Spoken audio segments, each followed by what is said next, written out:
Live, local. Hey, Geldie, quit lying about Joe Rose, okay? He's not suspended, you lying little twerp. Quit making up stories, you idiot. You backstabber. You little squeaky voice clown, you. How dare they drag the good name of the United States of America through the mud of Saddam Hussein's torture prison.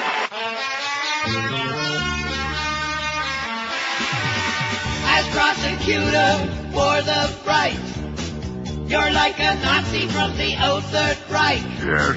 Up Clinton's anus to find anything. Rectum. Like women who like it in between. What's your problem, Kenny Starr? Don't you think you've gone too far? Everybody thinks you are like Joseph McCarthy. Are you sure? Did you know that Joe McCarthy was gay? Yes. Kinda like you can, except he never bathed. He kept Roy Cohn close by his side until he got fired when Rogan died.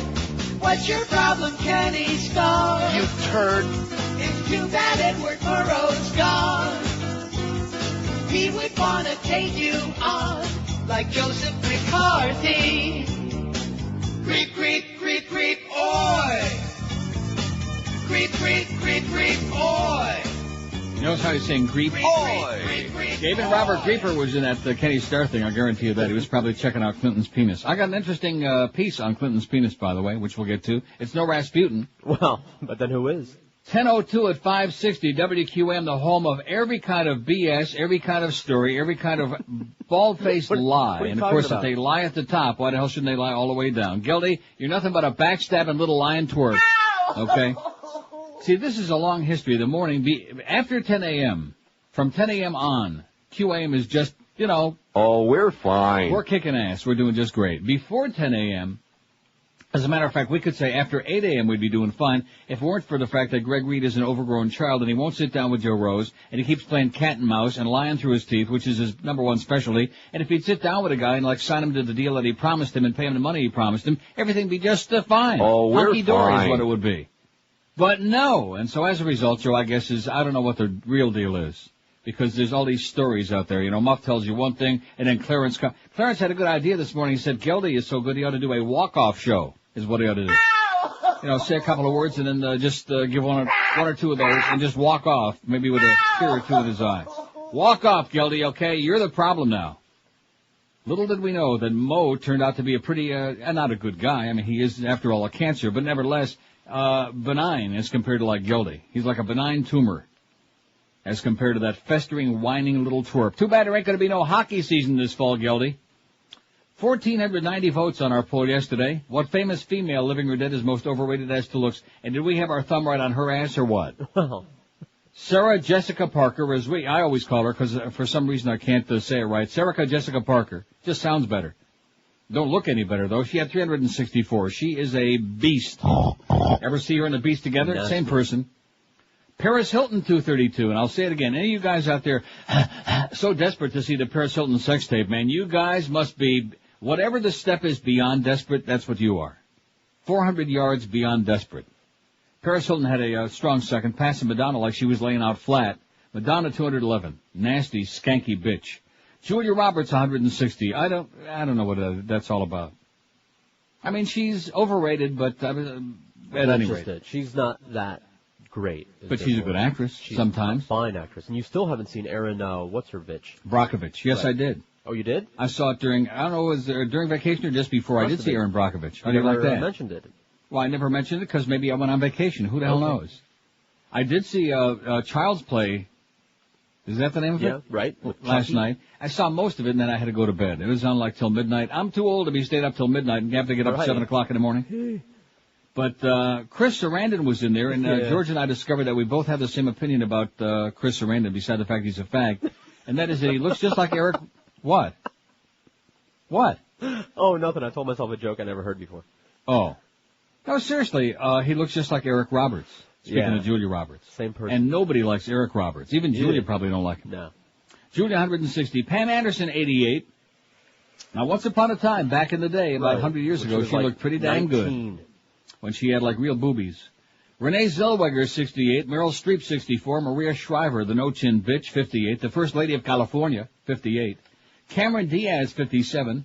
Nicole Kidman, 49. Much ado about nothing, that bitch. Glenn Close, 38. She wasn't even close.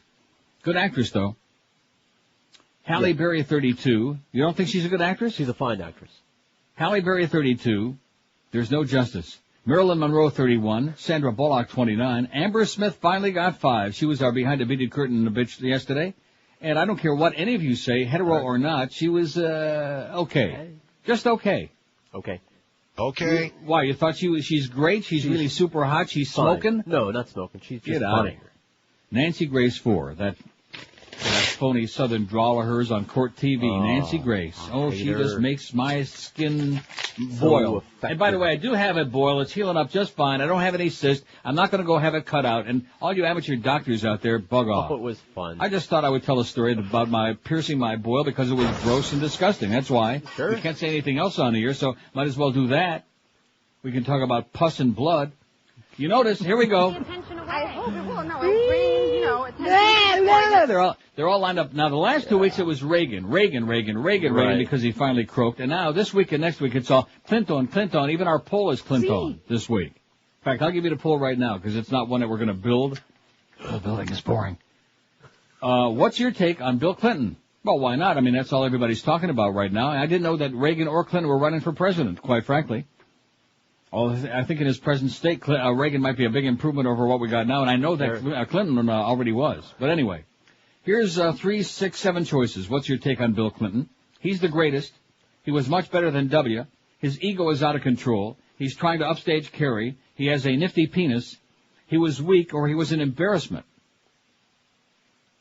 Okay? Oh, and our behind the beaded curtain today is Lisette Anthony. Although Eric in the beginning had Anthony Lisette, and I looked at her and I thought, that ain't no Anthony. I know little Anthony. She ain't so little. Lisette Anthony is on our beaded curtain. I'll give you her whole inside poop in a moment.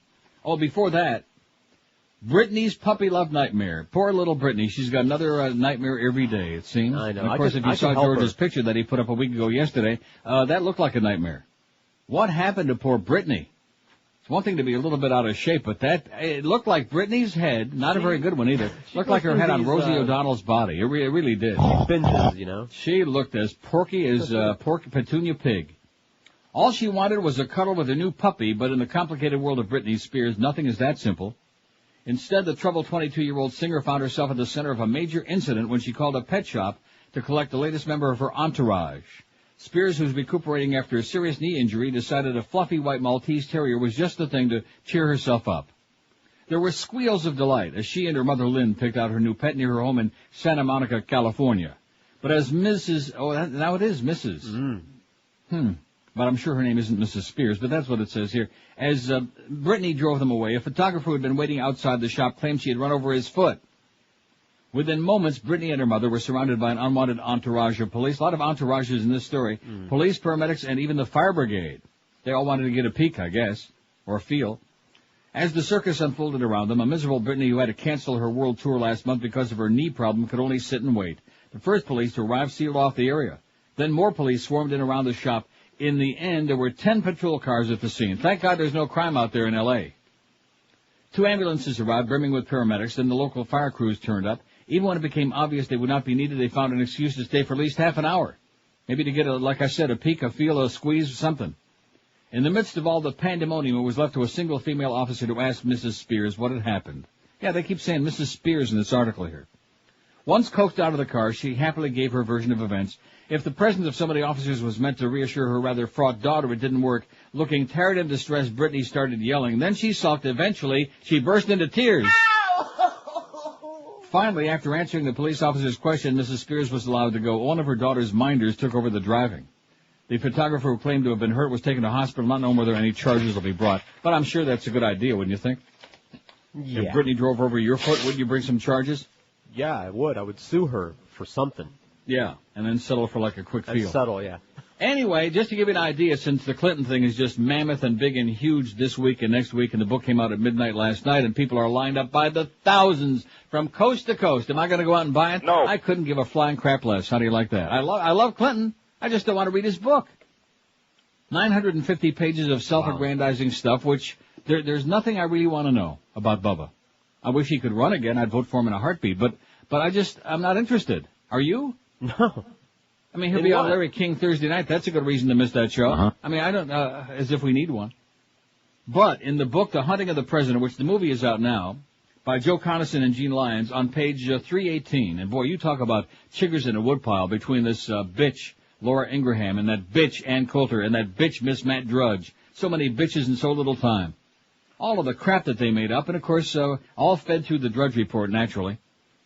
You know, if you can't get him out of office, if you can't win the election, it's not close enough to be able to steal it, just to come up with some other bunches of crap to drum him out of office. That was the whole game plan. So anybody who doesn't believe that stuff about the right-wing conspiracy is strictly a right-wing lunatic. You're totally in denial. Like Cleopatra, you're in denial, baby. Page 318. Now, this is very short, just a few paragraphs. Can you handle it? Good. Good. With the departure of Gil Davis and Joe Camerata as counsel of record for Paula Jones in September, prospect for settling her case gradually faded. For an interim period during the weeks that followed, Bill McMillan took over as her counsel. At first, Bob Bennett, who was Clinton's attorney, regarded Susan Carpenter McMillan's lawyer husband with suspicion, but quickly came to regard him as a savvy guy who might sincerely want to reach a settlement. Any trust that might have been established between Bennett and McMillan, however, was lost in October when two other Jones supporters, George Conway and Ann Coulter, took it upon themselves to leak details of the supposed distinguishing characteristic of the president's genitals. With that humiliating disclosure, any attempted settlement agreement surely would be scuttled. Just to be certain, Conway sent a confidential email on October 8th to the Drudge Report. The New York lawyer refreshed Matt Drudge's memory by identifying himself as a friend of Laura Ingraham. Conway forwarded the same message to her the following morning. This exclusive was being provided, Conway wrote, on the condition that Drudge would conceal its source. Among other problems, Conway's leak was a clear violation of Judge Wright's gag order covering all attorneys in the Jones litigation. The distinguishing physical characteristic that Paula Jones says she believes that she saw is that Clinton's penis is curved when it's erect, he wrote. If it is correct, then Clinton has a urological condition called Peyronie's disease. It is caused by blockages in blood flow to the penis. If blood is constricted on one side, the penis curves when it's erect. Jones' former lawyers, Camerata and Davis, attempted to find a urological expert witness before they re-signed for the case. The idea was that the expert witness, a physician, would examine Clinton in a turgid state induced by injection, and then would render an opinion as to whether it's possible that Clinton had the problem in 1991. Disgusting or what? Conway had exclaimed over his forwarded message to Ingraham, and there he had a point. It later turned out the president had no history of Peyronie's disease, and that, like other shifting allegations by Jones, this canard failed to survive close examination. But truth or falsity of the allegation mattered little to Conway and Coulter. Their interest, as Coulter candidly admitted later to Michael Isikoff, was to humiliate the president. She thought a settlement would be a disaster. While Conway pushed the Peyronie's theory on Drudge, Coulter gave it to Richard Johnson of the New York Post page 6 gossip column.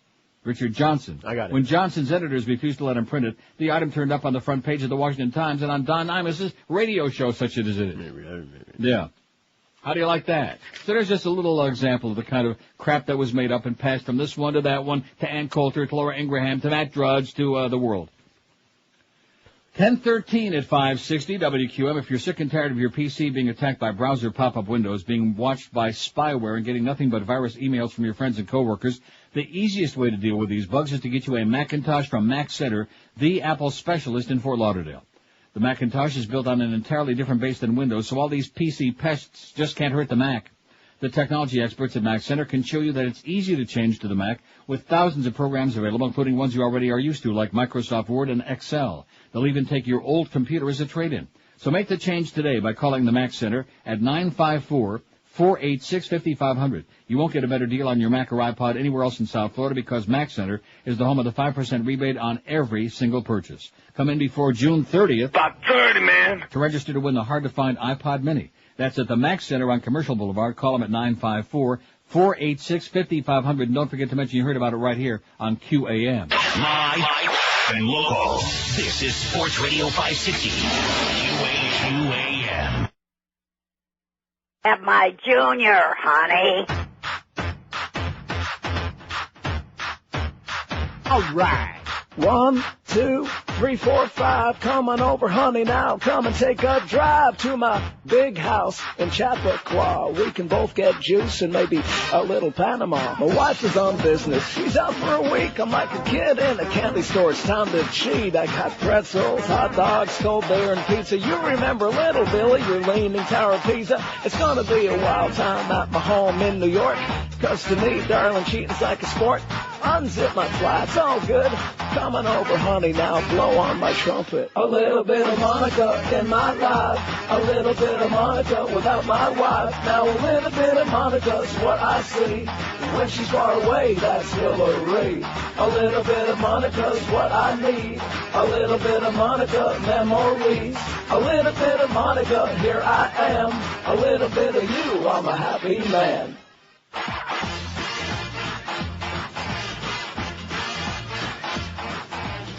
Well, that's one of the Clinton bits we can still play, just barely. I mean, just right up against the edge. You know what I'm saying? Yeah, close. Huh? But no Bill cigar. But no cigar. Oh, and by the way, I forgot to mention. The hurricane f***ing blow. Yeah, they lost. They made a bunch of errors and lost last night, which I'm sure Josh is probably in the dumper about that. But Josh Darrow, Clarence sends me a fax and says, here's tonight's schedule. UM against South Carolina against the Gamecocks at 7 o'clock on AM 790. Certainly not here on QM because we got the Marlins, a real team. The Braves at the Marlins, pregame at 6:30, game time 7:05 at PP Park. Listen for a possible walk-off homer, says Clarence. In fact, I think he had the greatest line of all time. Geldie should do that walk-off show. That's a good idea. Just one last squeak would be good, and then just walk away, Renee. Anyway, Lizette Anthony, born September 26, 1963. That makes her old, is what it makes her. Not as old as me, but pretty damn old anyway. 40, which almost 41. Pretty old. Not by South Florida standards, though. Like I said, a spring chicken. Boy, she's made a lot of movies, you know it? Mm-hmm. Beneath Loch Ness, 2001. Farewell to Harry. Depeche Mode, the videos, 86 to 98. Tale of the Mummy. Misbegotten. Man of Her Dreams. Trilogy of Terror. Robinson Crusoe. Prince of Lies. A Fair Play. Dead Cold. Dracula. Dead and Loving It. I wonder if Chris Sarandon was in that. What was that awful movie he was in where he played the vampire? One of those kid movies. It'll come to me. One of those teenage goofball movies. Fright Night. That was it. Yeah. That was actually kind of entertaining. Not a bad movie. That Queen Roddy McDowell was in that movie, wasn't she? She's right. dead, by the way, Roddy McDowell. She was a real lady. Dr. Jekyll and Ms. Hyde with Polly Bergen and Sean Young. Whatever happened to Polly Bergen? Is she dead? Who? She had nice skin. The Hard Truth, A Brilliant Disguise, The Hour of the Pig. Oh, and speaking of that, what a segue. You see, it's this word relationship when you get to be old and doddering. You just have to connect the dots. I wanted to say, Hiya, Pally. for our good, close, personal friend, Jeff High, who's just barely hanging on.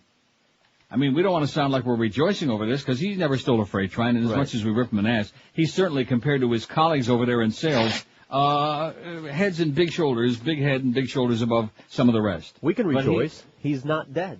He's now, yeah, we're very happy you're not dead, All right. fat boy, but he's right on the verge.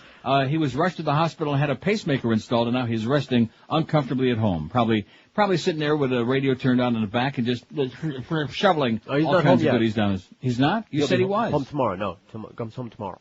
You sure? No. Dead or alive, they're bringing him home tomorrow. Well, they needed the 2 hospital rooms.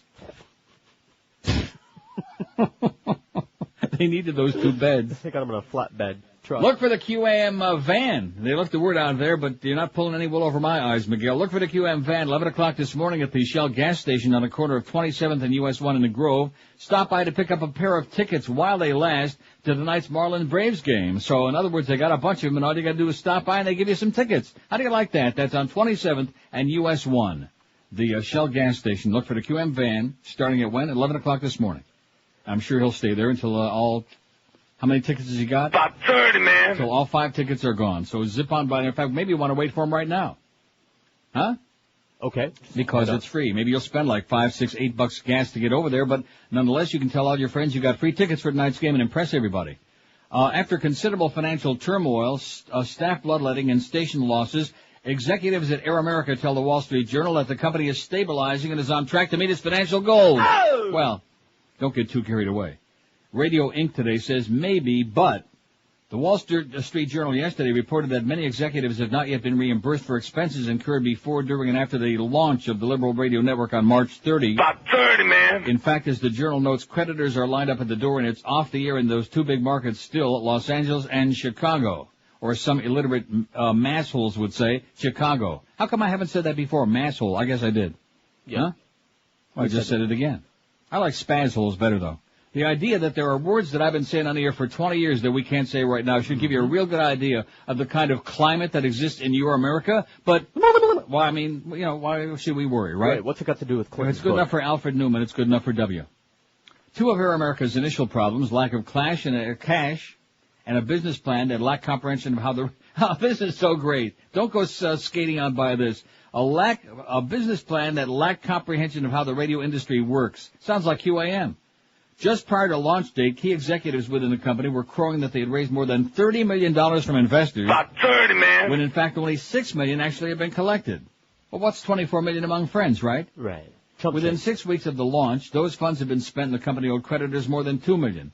The second problem arose from an affiliation plan that essentially insisted that stations carry all 24 hours of the network programming, which few programmers were interested in doing. MS Radio President Rick Cummings says he's had brief talks with Air America. He said that is the MS, but maintained that he didn't want to dedicate an entire station to its shows as the network requested. They quickly realized there were a lot of things they didn't know, and one was how to do radio. Now, you're laughing before I got to the line. Sorry. They quickly realized there were a lot of things they didn't know, and one was how to do radio, Cummings told the Journal.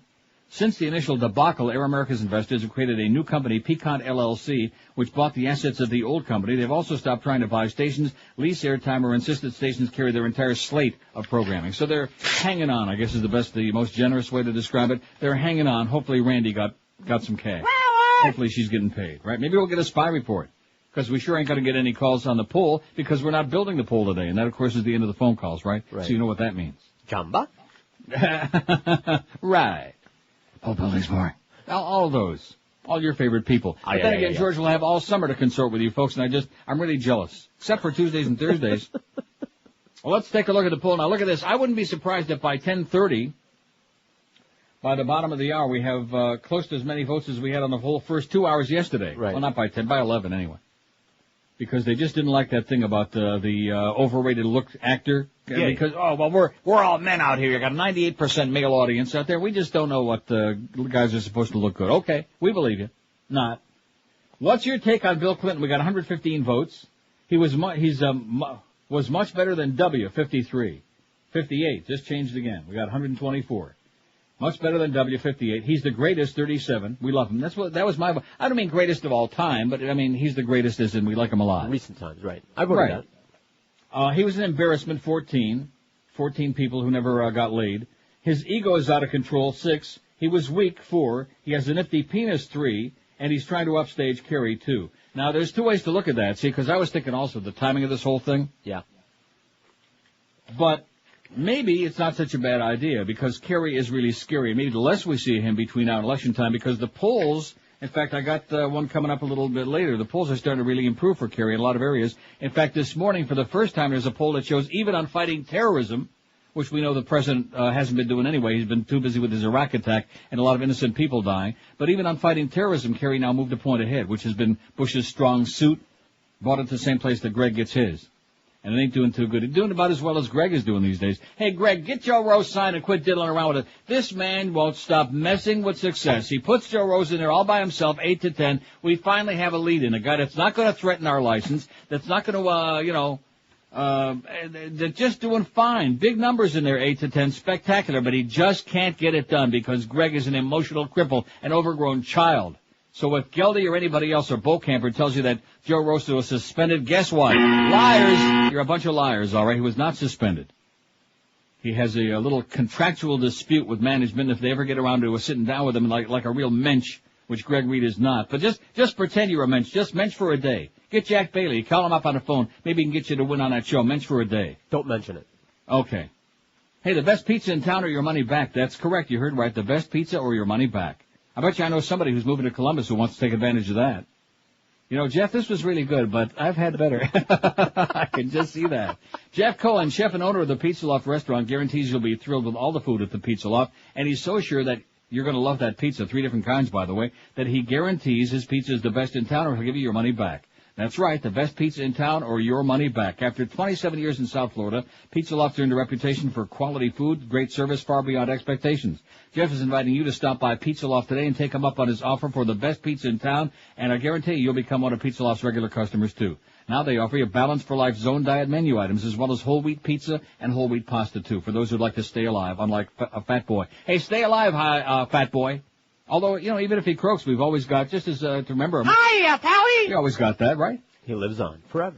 There you go. Just like we got... I'm dying over here. Pizza Loft is located in Davie on University Drive, just a mile south of 595, north of Griffin Road. Pizza Loft is open every day, 7 days a week for lunch and dinner. Tons of free parking. They deliver to most of South Broward. So for fantastic, fresh, delicious Italian goodies, the best pizza you've ever had, call Pizza Loft at 954-916-8880. 954-916-8880 for the world-famous Pizza Loft in Davie, home of that money-back guarantee. Live and local. This is Sports Radio 560. QAM. Another audio selection from the Clinton Memoirs. I had a meeting with my cabinet today and spent a little time with Madeleine Albright talking over national security, and I gotta admit I was oddly turned on. Guess it turns out I've always wanted to f*** my grandfather. The Clinton Memoirs at bookstores this summer. Ever see Madeleine Albright and Bubba's grandfather together? No, I never did. Same person. Anyway, now look at that phone, man. Dead as a doornail, and that's because all of our audience are lined up at the bookstore. They're probably at Barnes & Nobles and Borders, all the bookstores all over town, waiting to buy the Clinton Memoirs right now, wouldn't you think? I know I am. Not. When's the last time you bought a book? The Al Franken book. You actually bought that? Yeah, I bought it. I'd have given you mine, no problem at all. In fact, I'd have paid you to take it. I'm sorry, I'm just becoming less and less of a fan of Al Franken because he just, every time I see him on TV, he's such a dullard. His writing is somewhat amusing. There are parts of that book which I read. Remember the one day the guy sucked me into reading that one chapter on, what's his name from Sean Hannity? Man, was that boring. And I apologized to myself, like right in the middle of it, and Schmidt canned it right in the middle of the reading. It was just pathetic. Crowds line up for the Clinton book. Okay, maybe this audience doesn't care about it, but man, everybody in America, that's where it's at. Reagan last week and Clinton this week. Anybody except Bush and Kerry. And then Nader, of course, being the honest guy that he is, being a total faker, he picks a running mate who happens to be a member of the Green Party in California, which is his way of sneaking into, there are 22 states where the Green Party's already on the ballot. Uh-huh. So that's his way of getting his name on a ballot in those states, because otherwise he hasn't got a Chinaman's chance. By the way, you might be very interested, Arizona, which Bush won in 2000, or at least so they claim. You can't believe any of the states that he supposedly won. But Arizona, the latest poll shows Bush 44, Kerry 41, and Nader 2. Okay. Isn't that pretty interesting? Pretty close, if you ask me, since Kerry hasn't even gotten out of death mode yet. Out of bed. Yeah.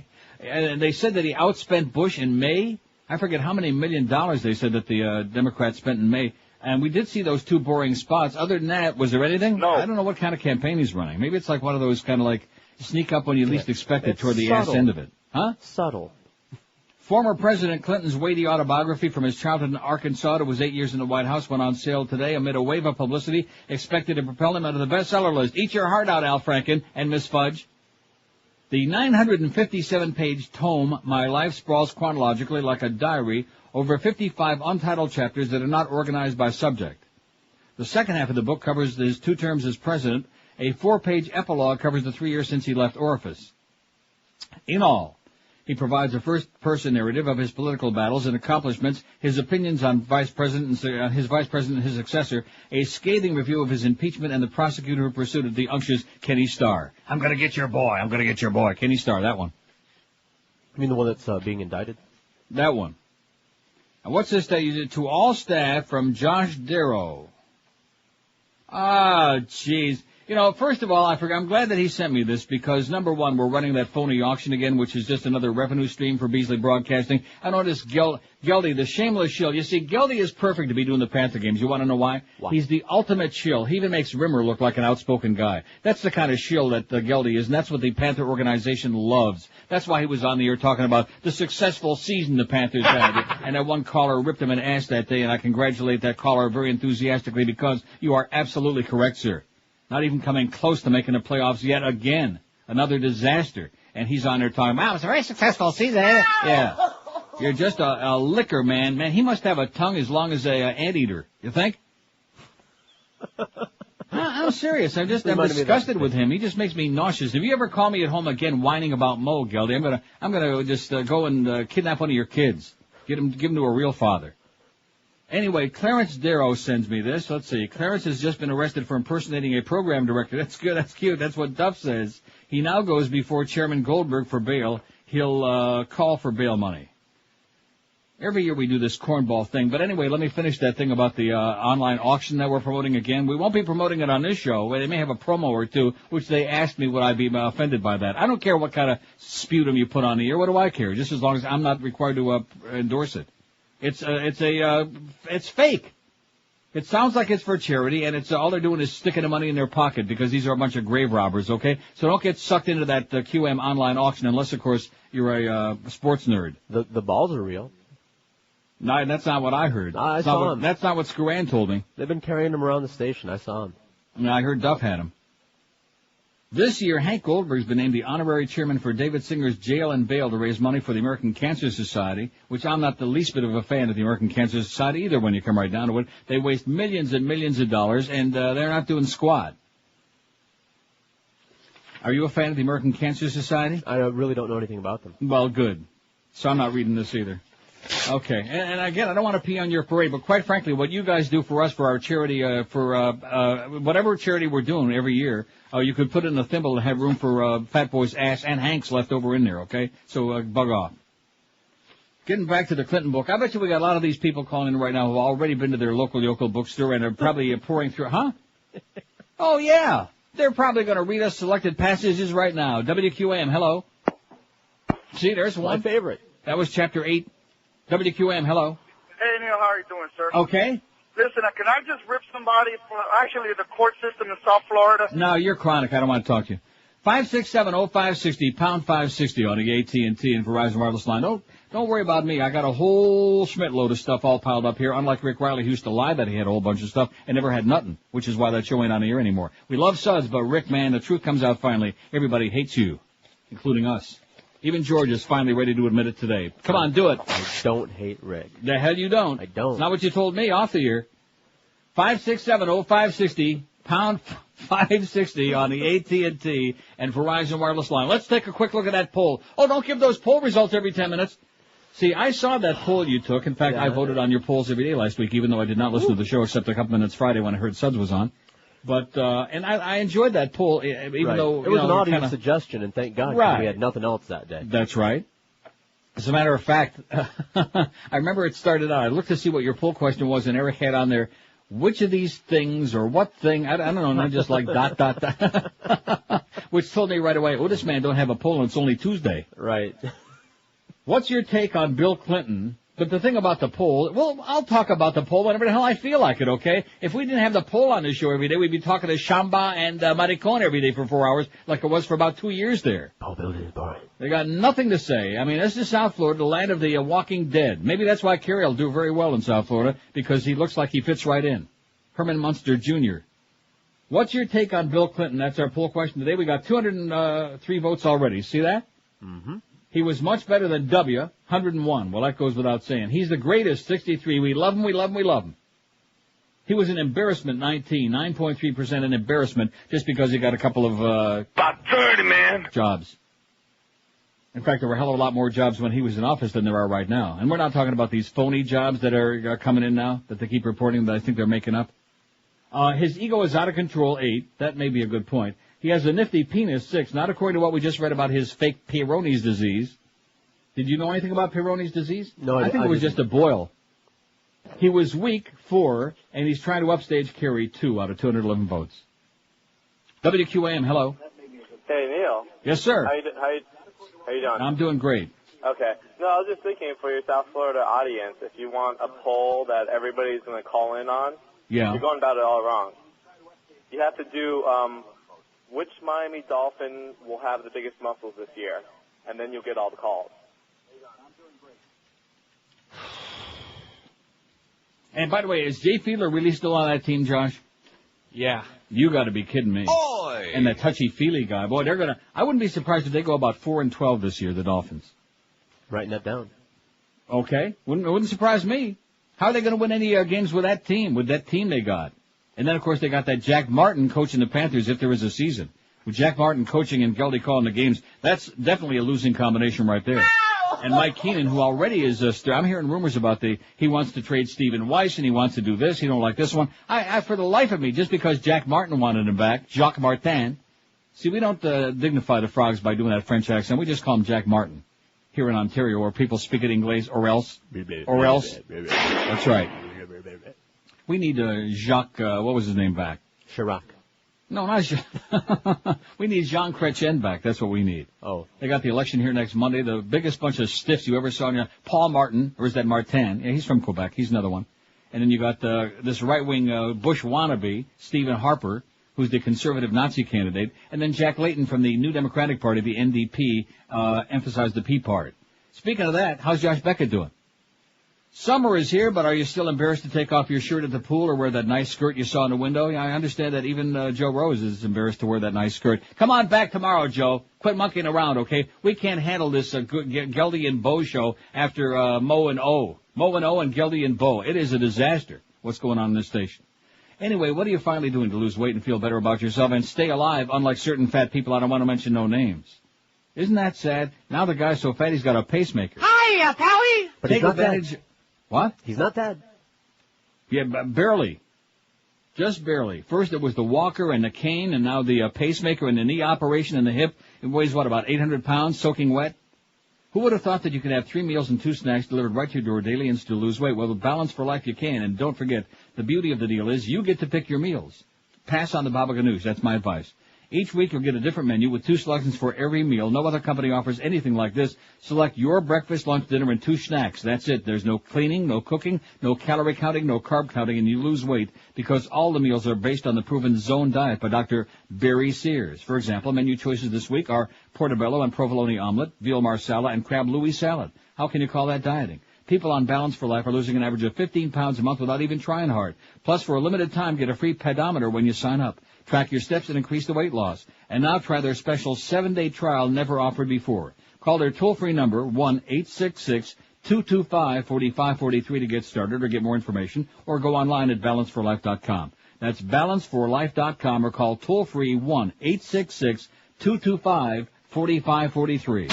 Live and local. This is 560. The radio is all yours now. QAM.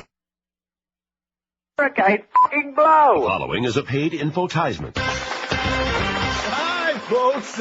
I'm the guy in the ugly sweater. And I'm the guy with the fake Australian accent. And have I got an offer for you? What if I told you of a way to save thousands of dollars on your petrol bill? Huh? What the heck is petrol? Petrol means gasoline. Ooh, gas is expensive. What do I have to do to save money? Don't tell me I have to throw away my car. Stop being a moron. I can show you how to save up to 100% on your gasoline bill by utilizing our new gas and dash system. Wow, gas and dash? Sounds complicated. It's not. It's so simple, even a common criminal could do it. Wow. How does the gas and dash system work? It couldn't be easier. Just pull up to the gas station, fill your tank as normal, and then, instead of paying for it, just drive away. Hey, I get it.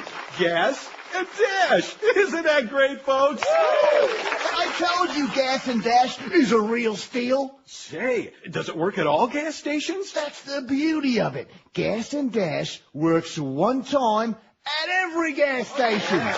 I'm sold. How can I order the gas and dash system? I'd love to tell you, but if I did, I'd be an accessory. Terrific. Hey, folks, don't go away. When we come back, our friend will tell you how to save money on expensive restaurant bills. It's my patented chew and screw system. Wow, I'm getting hungry already. Goodbye, everyone. So long, folks. 10:48 at 560. See, you don't watch infomercials, so you can't really appreciate it as much as some of the rest of us. No, sorry. Well, why not? No. There are times, even when you have 700 channels like I do, when the infomercial, especially like on a Sunday, early on a Sunday before the Talking Head show start. It's some of the most entertaining crap on there. You haven't been watching Ron Popeil and the... No, I will say this, though. Yes? On the Spanish language TV cable channels, they have these infomercials for I don't know what they are, where they just have women's asses parading around constantly. I think they're for nylons or something. Oh, there you go. I watch those over and over again. Amor Descarado, de lunes a viernes a las 7 de la noche, solo por TRN. There you go. Anyway, there's not very good news for President Bush in the latest ABC News Washington Post poll. In a two-way race, Kerry 53, Bush 45%. In a three-way matchup, Kerry 48, Bush 44, and Nader 4. Nader continues being an arrogant, pompous ass with an ego the size of Mount Rushmore. Unacceptable. I think maybe they're going to have to, break his legs. That might be the only way to get the message across. Also, the Wall Street Journal, though, which is to the right of Attila the Hun, their battleground poll has better news for Mr. Bush. The president continues to gain on John Kerry among likely voters in the 16 battleground states. Mr. Bush now leads in 7 states, up from the 5 states he held 2 weeks ago. How do you like that? And of course, keep in mind all of these numbers. Kerry hasn't even awakened from a deep nap yet. What's going to happen when he wakes up? It'll either be very, very good or you never know.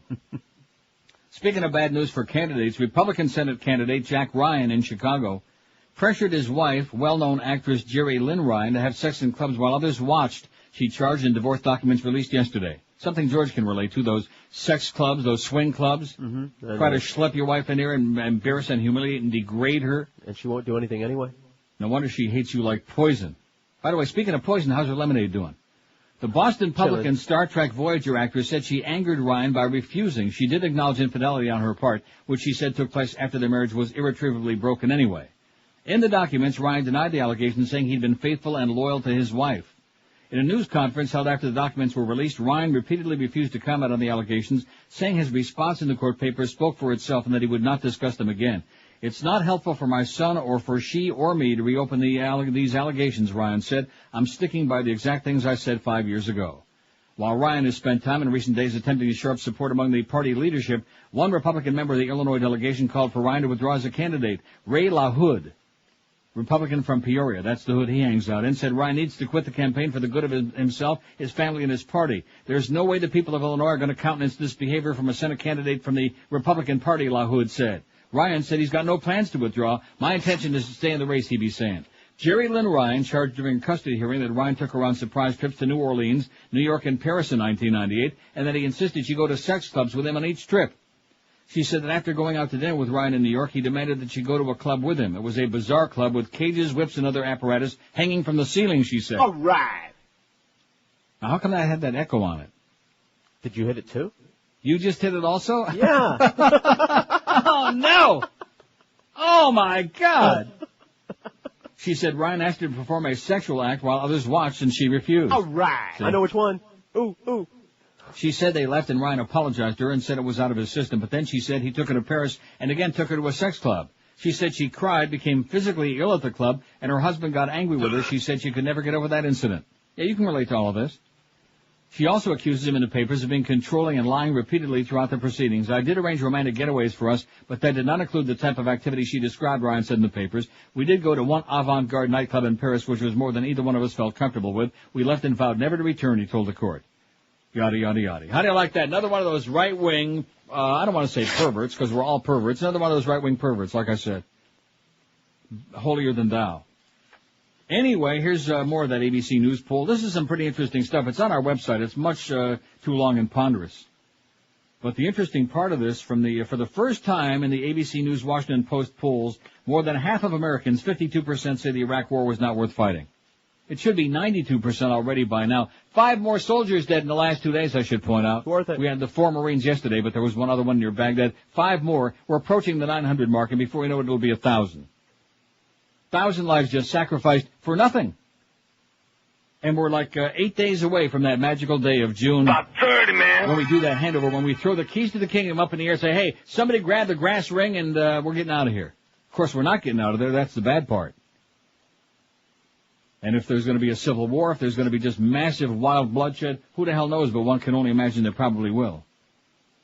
There's been a steady slide in the belief that the war has enhanced long-term U.S. security. 51% now say so, down 11 points just this year alone. Here are some of the questions.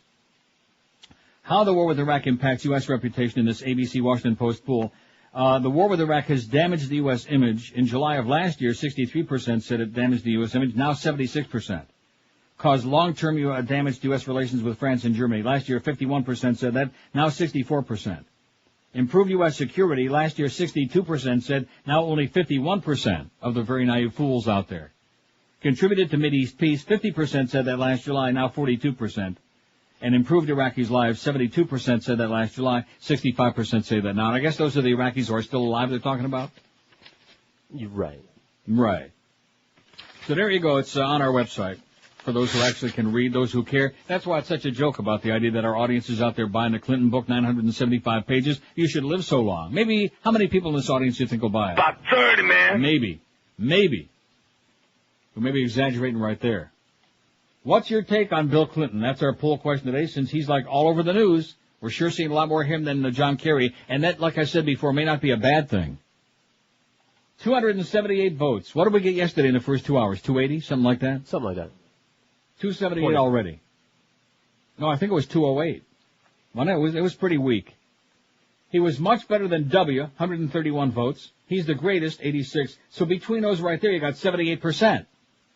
See that? Of this very astute audience. He was an embarrassment. Look at that number. About 30, man. 10.7%. 30 people say he was an embarrassment. His ego is out of control. Another 13 jumping on him there. Say that. He has a nifty penis, 10, who I guess have seen it up close. He's trying to upstage Kerry, 5, and he was weak, 5 out of 295 votes. We just eclipsed yesterday's first 2 hours. Oh! And we apologize for that really bad poll, all you homophobes out there who can't stand the reality. All these queens in denial, you know. Oh, well, I just like to watch, well-built guys slap each other on the ass and play ball. You're gay. Yeah. Take showers together, things like that. The faggery of sports. That should be the theme of QAM. The faggery of sports, man, of guys showering together, slapping each other on the ass. Let me say it again, because nobody will ever answer that question. What other endeavor in human history where guys, hit a walk-off home run, for example, and some guy comes, as he's rounding the bases, the first base coach slaps him on rectum, pats him on the ass. Sports. Guy goes out, the manager or the pitching coach goes out to remove the pitcher, and as he takes the ball from his hand, he gives him a pat on the ass. Even in the O.J. trial, Johnny Cochran didn't pat F. Lee Bailey on the ass, and believe me, that was a big target. Bobby Shapiro didn't slap what's-his-name on the ass. They're Barry Dreck. Not that we saw, anyway. He was given that Black Power salute to the jury. Can you imagine if he would have been convicted and one of the jurors would have pulled out like a hooded cap or something? Yeah, like a KKK hood. Right. I mean, oh my goodness, talk about hysteria in the hood. They'd have been going apeshit. But no, this guy gives the Black Power salute. Hey, you go, OJ, and then think of all those spazholes that were cheering him on the freeway in the white Ford Bronco. Boy, I'm telling you, this America, it's just, we got a lot of work to do, baby, a lot of work. 10:56 at 560 WQAM, where work is a word we don't like too much.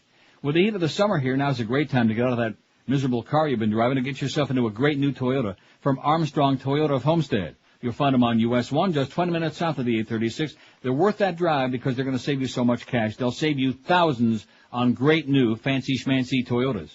And with rising gas prices, maybe you want to get a car with more fuel economy, like the legendary Toyota Corolla can be yours for just $11,990, or lease it for just $209 a month. Need a great Toyota for that college or high school graduate? How about the Toyota Echo, lease priced at just $199? Or need a truck? The V6 Toyota Tundra regular cab can be yours for just $239 a month. If you're looking for the hottest new cars around, check out the Corolla XRS and Solara Convertible. They're both in stock right now at Armstrong Toyota of Homestead. Their service department is even open late to late weeknights to make sure your service work is done. They're committed to treat you like family and make you a happy camper.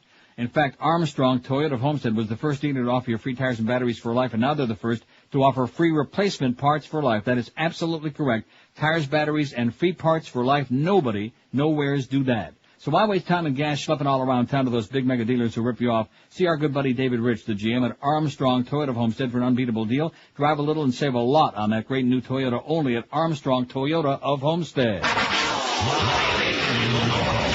We're Sports Radio 560 QAM. You drudge packing? Absolutely.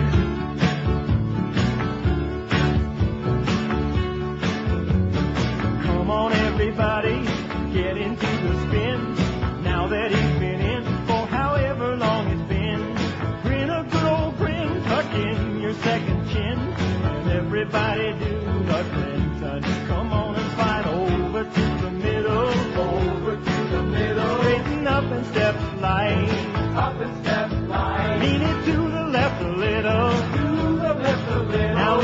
lot to the right.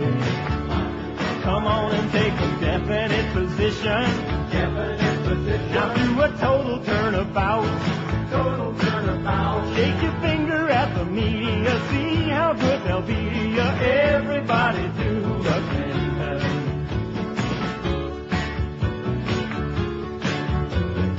Come on everybody, join the promenade.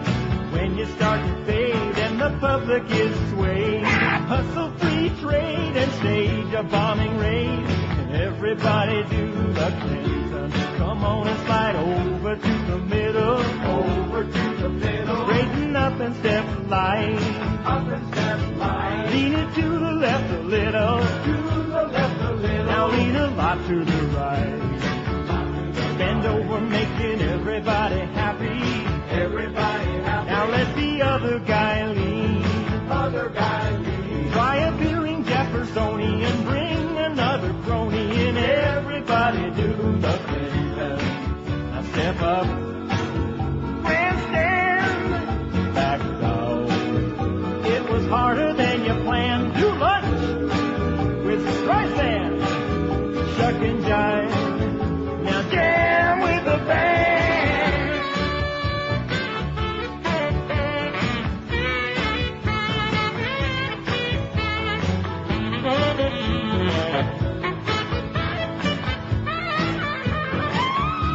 Come on and slide over to the middle.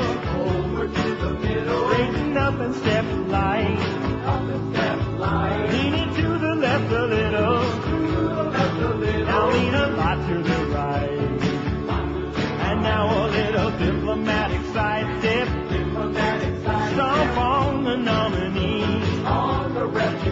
Start to feel a little ill at ease with your own abilities. Everybody do the Clinton. Now do the old administrative shuffle. In the continental hop. Have another waffle. And try to flip your latest flop. Now hang in there and try to keep on trucking. Take it one step at a time. Do just like your mama says. Make good on your promises. Everybody do the Clinton. Do just like your mama says. Make good on your promises. Everybody do the Clinton. Well, he either will or he won't. It's up to Hillary. Everybody do the Clinton. Come on and do the Clinton. I'm dying over here. Come on and do the Clinton. I have no life. Absolutely. Okay, it's 11:04. Well, that's a long bid, you know what? Yeah, keep in mind for later on in the hour. I wrote it on my arm. Look for the QM van. It's there right now. Take a peek at it, okay? It's there at the Shell gas station on the corner of 27th Avenue. Now, isn't that Northwest 27th Avenue in US 1 in the Grove? I don't know. Isn't it? In the Grove? Yeah. I don't know either. Well, anyway, wherever the hell it is, at the corner of 27th Avenue and US 1 in the Grove. I'm so sorry I asked that. Stop by to pick up a pair of tickets. What? Southwest, I think. Well, something. West. While they last at tonight's Marlins Braves game, that's on 27th Avenue US 1 Southwest at the Shell gas station. Just look for the QM van and Miguel. He'll be waving frantically saying, anybody want these tickets? No. And speaking of that, I'm so glad that I fell into another bucket of crap right there. Next season, don't let me forget if we're all still alive. This business of Miguel holds on to my tickets because I just don't happen to be there, and then cherry picks all of the decent games and then gives me back like a skeleton. That ain't going to happen no more, okay? I mean, I like Miguel, but not that much. I have people that would like to have those tickets who actually would enjoy going to the games, not just all of their relatives and illegal aliens that just hop off a banana boat. So don't be letting him, hey, Ray Perry, don't be handing any more of my tickets to Miguelito, okay? Otherwise, we'll get the real Escobars all over his ass. UN slams U.S. over spending Iraq funds. This is another scandal that will not be a big scandal because nobody's got their eye on the balls. That's the problem. Everybody's either on Reagan, they're on Clinton. They're not watching the bouncing balls, man. It's like a shell game. Wasn't that where Miguel is? And while you're there at the Shell station, I don't want to piss them off or anything, but don't buy into that gas because it'll mess up your gas tank. United Nations mandated auditors have sharply criticized the U.S. occupation authority for the way it spent more than $11 billion in Iraqi oil revenues and say they faced resistance from coalition officials. In an interim report obtained by Financial Times, the Brits, KPMG says the Development Fund for Iraq, which is managed by the U.S.-led Coalition Provisional Authority and channels oil revenue into reconstruction projects, is open to fraudulent acts. Oh, my God. What a surprise. The auditors criticized the CPA's bookkeeping and warned the CPA does not have effective controls over the ministry's spending of their individually allocated budgets, whether the funds are direct from the CPA or via the Ministry of Finance. The findings come after the U.S. complaints about the UN's administration of the Oil for Food program under Saddam Hussein. In other words, they were ripping off billions, we're ripping off billions, and in the meantime, we're busy pointing fingers at each other while all of your money and all the Iraqis' money is getting flushed into somebody's pocket. How do you like that? What a surprise. Yeah, what a shock. The raping of the public again. We're too busy with ball games and walk-off home runs. I still can't get over that. I can't relate to it. I can't associate with it. What's even more disturbing is that punks like Josh and other young punks are walking around thinking like, oh, well, that really is a baseball thing. I mean, are you some kind of a moron that don't understand the basic elements of baseball? He'd respond, but he had to go and tell somebody that the audio vault just crashed. Oh. Well, that's the way it goes. It's, maybe Fitzik could come in here and handle that. Instead of calling me up here trying to invite himself to bother me and take up a day of my life on my vacation, maybe he could come in here and fix it if you speak to him real nice, although I don't think he's got the capacity to do it. Look at this phone, man. Is it smoking or what? Remember yesterday? Right. Building that pole yesterday with this one and that one, and at least in the last 2 hours, not the first two. What? We were building a pole. We were building a pole. That's all the South Florida audience can do, man. It's the old totem pole deal. By the way, both vaults are broken right now. Both vaults? Well, what's the other vault? The one in the control room. I see. So in other words, both audio vaults are down, which means no spots. Right. That's a bonus. Oh yeah, that means we can get thousands of your great calls today. No spots except the live spots, which I happen to have right here in my hand. So I'll just do some freebies, some extras for all of our fine sponsors. Sure. Like Pompano Park. I don't even know what's going on at Pompano Park because Troy Stratford, I haven't heard from him in a coon's age, if you pardon that expression. I haven't seen him either. Well, maybe he's suspended again. Let's start a rumor. Troy Stratford got suspended. That's what Geldie will be putting on the air tomorrow. Geldie, you are such an asswipe, man. It's pathetic. It is so sad watching a no-talent twerp with a squeaky voice like you just sucking your way to the top. He's kind of like the Pete Bolger of Beasley Broadcasting. Just kissing ass, sucking his way along to the top, just like with the Panther organization, same thing. Meanwhile, nobody wants him on their show. That's why he's in there hoping that Joe gets canned, that Joe Rose never comes back.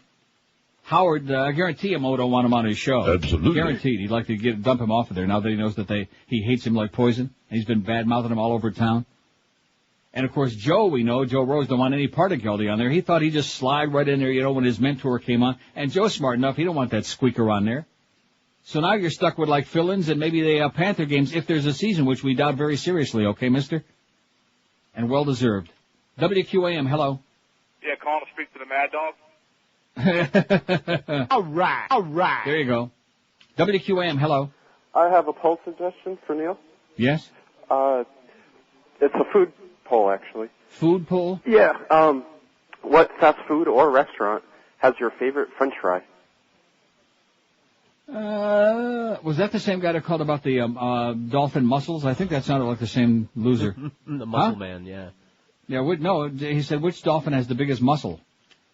5670560. I mean, I got a whole bunch of stuff here, but since we have no spots anytime in the immediate future, I mean, might as well get 1 million calls in here today. Here's your chance. Let's hear about that Clinton book. Let's hear about Bubba. What are your memories? What are your thoughts? What's your take?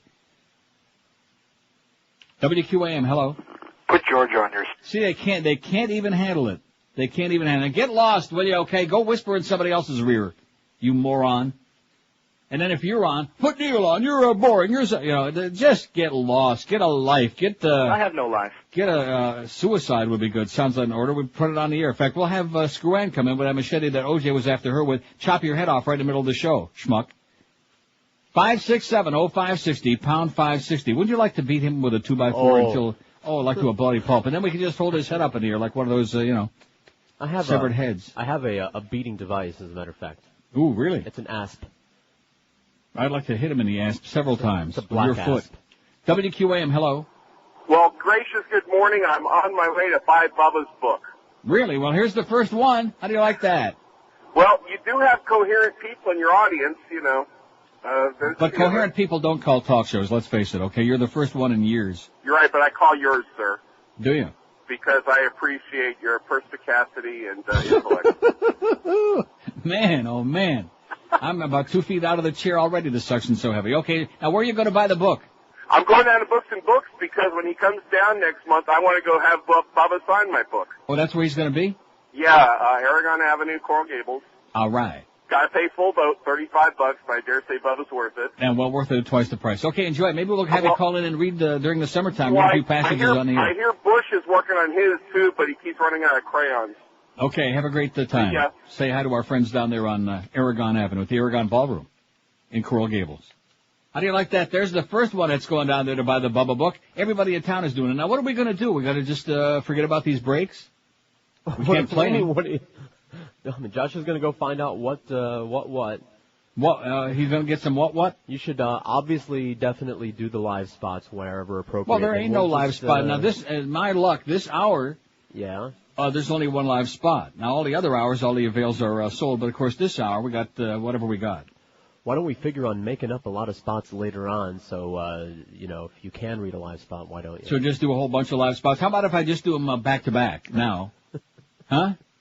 At least do one now. Let's see, I got 1, 5, I got 9 more. I could do them all now. By 11:30, I could be done. No, just do one. Like the old Alan Burke deal. By the way, he's a pretty good guy, Alan Burke, rest in peace. He really shocked the hell out of me. There's a classic example, somebody who came off on the air as being abrasive and abusive and arrogant, egotistical, the dean. It's Mr. Burke to you, and he was a good guy. I met him once. He was a great guy. He was very nice. I told you after I had that stroke that time, he called me at home to see how I was. I was shocked. I almost had another stroke. I was so shocked. Maybe that was his plan. But he was a pretty good guy, Alan Burke. He's dead. The good people, and he was never fat either. He was always a skinny guy, but he's dead. What did he die from? Age? No, he wasn't that old. I don't know. What did Alan Burke die from? Did he have the big C or something? He had something. What a shame. And, of course, those INZ. Let's reminisce about WINZ, okay? Because these calls aren't going to be worth a crap. You know that. Like line 9 is always the same guy. QAM, hello. See? It's always the same schmuck. Although now he's moving around a little bit. Yeah, let's talk about all the dead people. Nancy, the receptionist, she's dead. Kyle Isley, my producer, he died from melanoma, from sunburn, cancer. Really? Yeah. He was like 24, 25 years old, something like that. Jim Harper used to be the production director. Of course, my good friend Bill Calder. I think INZ, I think they're all dead. Whatever happened to, what's his name? What's his name? Frank Motek. Don't know. Alice Rantel had the hots for Frank Motek. Boy, no wonder he had to get out of town. He went off to do news somewhere, and we never heard from him again. And then, of course, the engineering staff. That was your close personal friend, Tim Bean. And if it wasn't for Tim Bean, I don't think we ever would have had the DCS. Wasn't he the one who, discovered it for us, or was that Mitch Ween? I don't recall. Mitch Ween, I think, ultimately gets the credit for that. Well, if we didn't have the DCS, we couldn't play... It stinks in Miami town. All these thousands of nifty things we got. Right. We could play some of the short stuff like that. But not all these great... we could, but we have to do it the old-fashioned way on carts. And remember what they said at Paxson, we don't do carts.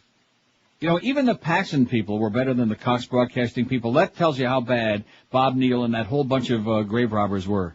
You know, I was thinking about that the other day. Paxson people, they actually made money on us. They actually sold spots. We were sold out. They knew what the hell the station was all about. We had the best equipment in history. I mean, whatever you wanted, even if you didn't want it, they got it for you. Yeah. It was beyond belief. And? Yes? We had Ron and Ron. Well. Nothing's perfect. Ron and blank. Right. Well, that's right. Who didn't show up? Then we had Ron and Sonny Fox. We had Bennington and Sonny Fox. And then we had the guy in there that was making fun of his kid being retarded or whatever it was. Billy. What was his name? Billy Hayes. Oh, brother. Did I ever see him? I don't know. I sure hope not. Man, you people that thought Ron and Ron had a show, you really belong in Temple Terrace right away. Private craft soars into space and history. This guy yesterday giving a big thumbs up, Mike Melville. No relation to Herman. The man who became the first person to pilot a privately built craft into space called his flight almost a religious experience after a safe landing yesterday morning. Test pilot Mike Melville landed at Mojave Airport about 80 miles north of L.A., 8:15 Western, Pacific, whatever they call that, Pacific time. After taking the rocket plane Spaceship One to an altitude of more than 62.5 miles, the internationally recognized boundary of space, he was right on the edge. He said he had a hell of a view from 62 miles. The colors were pretty staggering from up there. It was out of this world. Aren't you excited about that? Pretty soon we can each have our own spacecraft. I am excited about that. Yeah. I want on now. And we can get all the old cockers, too, in South Florida to go flying up there a little bit. You think they're good on a highway, wait till you see them up there. It's going to be a real picnic. 5670560, pound 560 on the AT&T and Verizon wireless line. Want to hear from all the people who are going out to buy the Clinton book or not? I think we just heard from them already. WQAM, hello. Yes, tell Neil I think Alan Berg was assassinated, shot in his office. No, that was Alan Berg in Denver, not Alan Burke. You're an idiot. Now get out of it. What a jerk. Rhymes with Burke.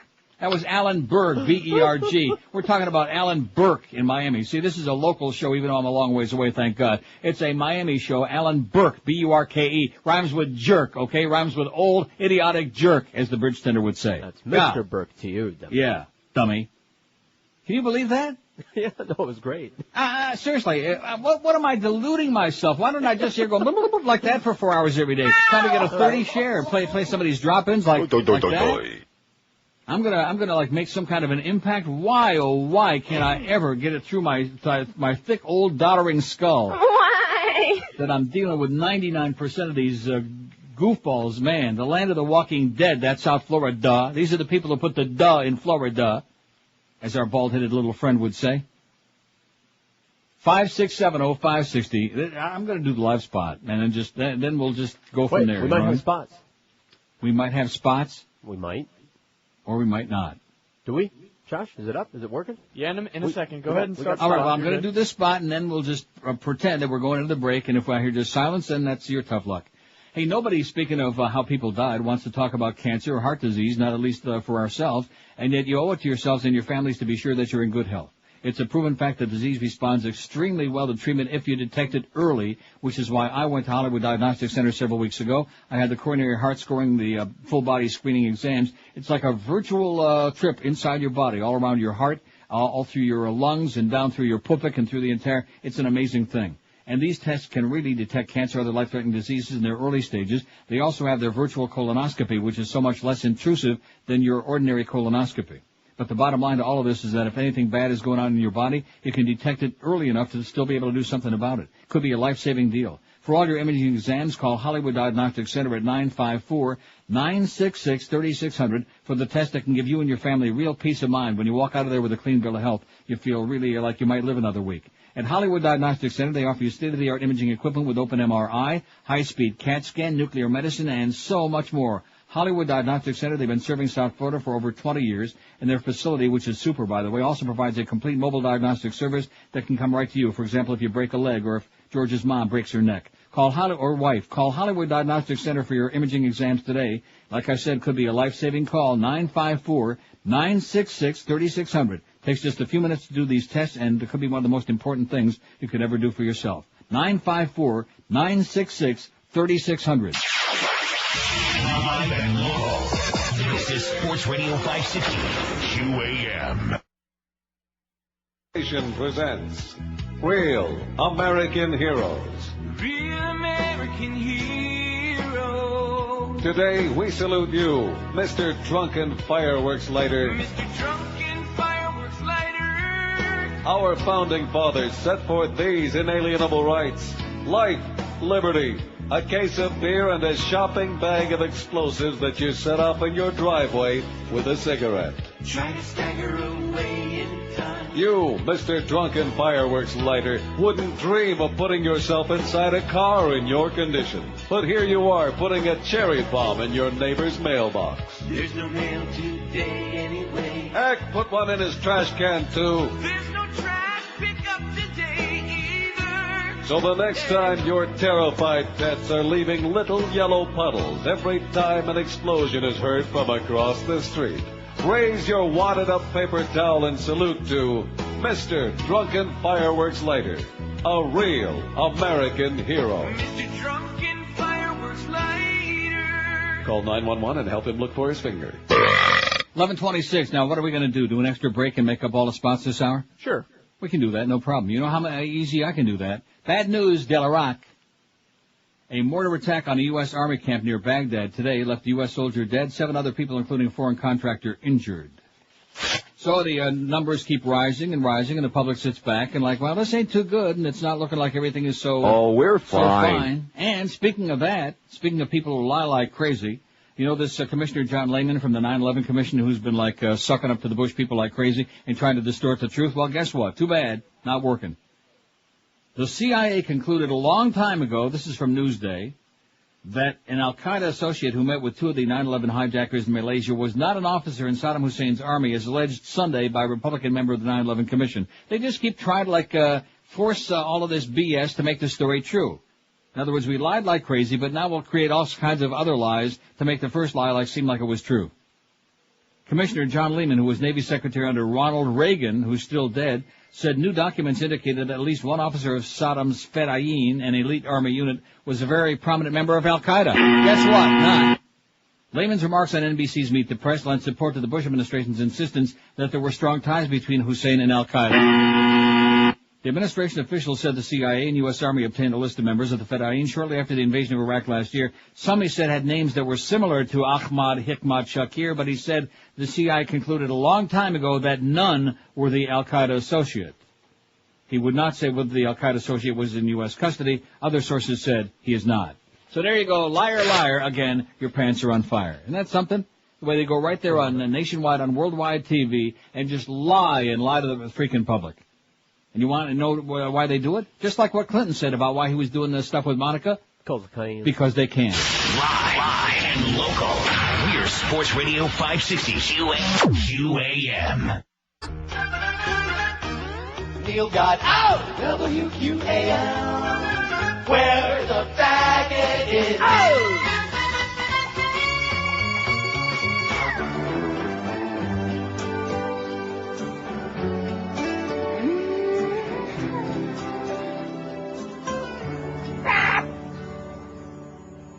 In all my videos, see my luscious double D. And then on newlyweds, I show how dumb or blonde can be. Growing and I'm showing why I keep these boobs tucked inside. Even though guys want them, just Nicholas shit gets to say, my love saw my breast today.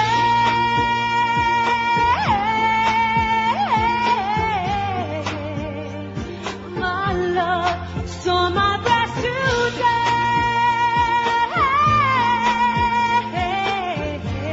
All right.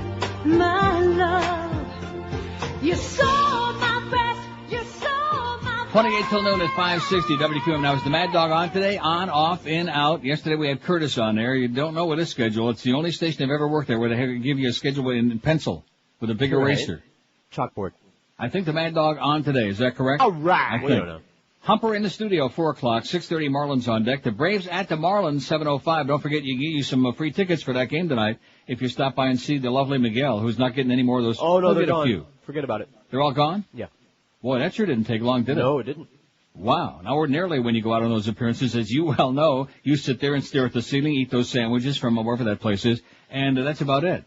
No, I don't mind plugging Atlantic City subs now that hours going, but they really are some of the biggest freeloaders I've ever seen in my life. And you know whose fault that was? That was Defoe. Yeah. I mean, you talk about a scam meister. It wasn't just that thing with the Indians. Defoe was one of the biggest slime balls that, not that I don't like him, although he don't like me very much. He stabbed me several times. But he was very shady. You know what I mean? Slippery, shady, schlocky, kind of a radio guy. And as a result, he had more different deals going with different people. And, of course, that whole thing where we the weekend at QAM is just a horror thing. If there's anybody out there who's against prostitution, you better start investigating the weekends at QAM because we just basically whore all the time out. Mad Dog has got all those hours that he owns, or I don't know how that deal works, you know? And then there's that thing where Zagacki is on there. Oh, I actually turned on the station yesterday just at the wrong time. It was about 10 to 7 last night. I'm in here sending some bedtime stories to Eric and Josh. And lo and behold, the Humpers show is just about to end, and somebody says to him, I guess there were no calls, you want to talk to Joe? Oh, I'd love to talk to Joe, meaning Joe Zagacki. Joe Zagacki sucks, okay? Wow. I mean, Joe Zagacki makes Dave Van Boring sound like Harry Carey. I know that's saying a lot. You know what I mean by that? I don't. That's how cold. Josh is funny. Yeah, laughing though. Yeah, no, it's true, because that's how animated Dave Van Boring is compared to Zagacki, and Dave Van Boring is like a dead man. He's like John Kerry on Doggy Downers. Here's a fax that says, where was our Homeland Security when a commercial airliner suddenly veers off course and lands at an Air Force base? That was over the weekend. You see that story on the website? Nope. No, that was it was a commercial flight, a Northwest flight, and a pilot landed at the Air Force base, which was about 8 miles from where the Wright Airport was, in South Dakota or somewhere up there, in Yenamsville. It says it could have been any type of terrorism from a bomb on board, who knows. All I know is our protection blows, is what it says here. Thank you, Michael. Michael in Boca. Who, of course, is no relation to our good, close personal friend who now moved way up on the Richter scale. Do you know who I'm talking about? Howard from Boca. Yeah, he's moving on up. I know that it's almost impossible, but Geldie's making Mo look pretty good by comparison. And I will say this, Mo, at least, he's got a great radio voice, right? Right, no argument. He's a real broadcaster. I'm not necessarily saying a talk show host, but he's a real broadcaster, play-by-play guy. He's been around the block several times, canned everywhere, but nonetheless, he's a real broadcaster. And so he brings something to the table, as opposed to Geldie, who just brings a sharp knife and a squeaky voice to the table is all he brings. Supreme Court allowed... I don't know what it is. So I can Schmidt can this, right? McKellar's gone. The tickets are all gone. Right. So like I said, we got the game tonight, 7:05. Braves at the Marlins. Marlins better start winning a game or two. They slipped out of first place. They're a percentage point behind. It's close. It's neck and neck, nose to nose. I understand that somebody might win $1 million at the game tonight. I just made that up, but I figure if somebody figures there's something really good or free, what? None. Well, let's just make some stuff up, you know. It's like if you listen to this show every day for the next 2.5 years, you might win $1 million. I mean, I'm sure you won't because we're not giving it away, but you might not. Maybe you'll win the lottery. Oh, and speaking of winning the lottery, I'm trying to think of who the people were from up here, no less, who won the Florida lottery. Really, up there? Yes. People from here. People from either Woodbine or one of the tracks here I was just reading about in the Toronto Sun yesterday. Which, don't read that paper, just the sports section. It's a right-wing rag. The Supreme Court yesterday allowed a lawsuit to proceed that accuses the Archdiocese of Milwaukee of transferring a child molester from Wisconsin to work as a Roman Catholic priest in California. Well, that should be far enough away, shouldn't it? The judges declined without comment to block a lawsuit involving allegations that the priest Siegfried Weirdo molested an 8-year-old California boy after his move. Wadira committed suicide in 2003. All right. A year after Eric Paino sued him in the Milwaukee Archdiocese over the alleged 1985 sexual assault. Before his death, Wadira fled the country to avoid trial on dozens of counts of child molestation in Wisconsin and California. He had been convicted of perversion with a boy in Wisconsin in the 70s before they shifted his ass out there to California. I said shifted. Matthew Flynn, the attorney for the Milwaukee Archdiocese, said that California courts should not handle cases involving out-of-state religious institutions. And I want to say to you right now, most priests and nuns belong in institutions. I'm not talking about religious institutions. I'm talking about a mental institution. And you know who really belongs in mental institutions? Our parents who turn their children over to these people for fun and amusement and pleasure. They belong in jail. You got these frustrated bull-dyke nuns who spend almost their entire careers abusing and beating up the girls and smashing them and doing whatever. And then you got, of course, all these pedophile priests who are busy trying to alter boys. And that's a religion? That's some kind of a thing to turn your children over to brainwash the most evil, the most vile, the most vulgar, tax-exempt institution on the face of the globe, and you're turning your little kids over to that? Shame on you. I think a lot of these parents ought to be in jail myself. I think if the priest already committed suicide or is dead, I think some of the parents who allowed this crap to go on, they ought to be in jail. Parental malpractice, don't you think? Absolutely. Absolutely. There you go. That's 2 out of 2. What does Josh think? Absolutely. Absolutely. There you go. 3 for 3, which is not as good as a walk-off home run, but it's still batting 1,000. He's another one, raised Catholic, so he can. How sad. Well, that's that Spick thing. Spick thing. Yeah, you told me that his name was like... yeah, he's all mixed up. Yeah, he's got a little of this. I heard he's got a little something in him. That's what I've heard. That's what Clarence told me. They weren't so little. And that's not what Duff said. What's your take on Bill Clinton? That's our poll question today. We don't want to refer to the poll result too often because then those people who got you all whipped up into a thing about the poll. You know, no matter what you do, I don't have to tell you this, no matter what it is. Oh, no, wah. You know, it's just like the so-called sports fans. It's you know. I mean, the Marlins could win every game from now to the end of the season. We didn't get any more freebies. We didn't get any bobblehead dolls. Always crying. Just like the thing with the Heat. Nobody expected the Heat to go anywhere. They were off to a horrendous start. Pat Riley went into hiding somewhere. And all of a sudden they wind up in the playoffs and gave, who the hell was it, Indiana, a good run for their money? Wasn't it Indiana? Yeah. I don't even pay any attention to that crap. I don't care about schvo ball. But, you turn into the station, you think they would have lost, gotten blown out every game in the playoffs or wouldn't have made it in the first place. There's no way to please the people in South Florida. They live to be miserable. Am I right? Absolutely. That's why Mo is there. To make sure that all of us are. He's doing a good job, by the way. Nice job, Mo. I hope he makes Geldie's life so, as bad as he's made it before, I hope he just makes it miserable. I hope he just terrorizes that schmuck. And I really mean that. See, now he can focus all his attention on one person. Now that he's been with George and me and the Beast and Joe Rose and Hank, now he can focus right in on the real chigger in the woodpile. That's the one right there. Squeaky. What's your take on Bill Clinton? That's our poll question today. 481 votes. Boy, we sure got more response today on this than we did in the first 2 hours yesterday, haven't we? Amazing, that's because that was perceived as a fag question here. And by the way, speaking of the fag stuff, I've got 4 words. I wrote it down. People that are worried about who other people are sleeping with, as long as they're adults, as long as it's consensual, I have 4 words for you. What's it to you? Write it on your, just like in Memento, which was on again the other day and I couldn't turn it off. Just like Memento, write it, how's Teddy doing? Write it on your wrist. Write it on your cheek. Rectum. That's it. What's it to you? Yeah. How is it going to change your life? How is it going to change anything about anything? Is it? No. So what's it to you? Sin against nature. Yeah, right. Well, don't forget, God invented the Cain and Mabel.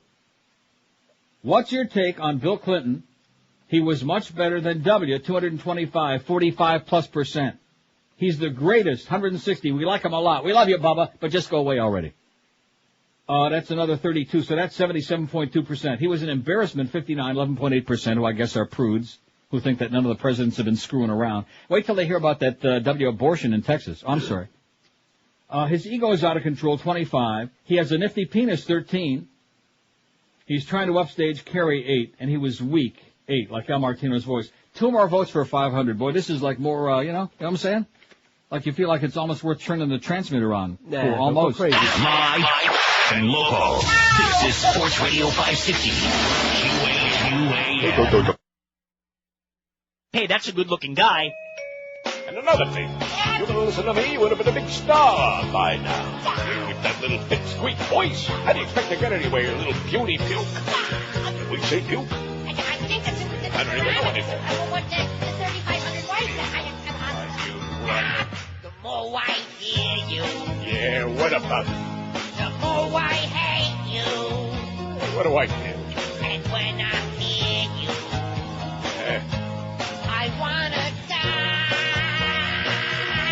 Your peccary, no toenail cheese aroma. Puts me in a coma and points my eye. Why, I ought to smack you. There, see? I know my smell attracts you. But unlike Zach, you've still got a job. I feel just like that you are my kid brother. And one idiot to another. That's why you're still not fired.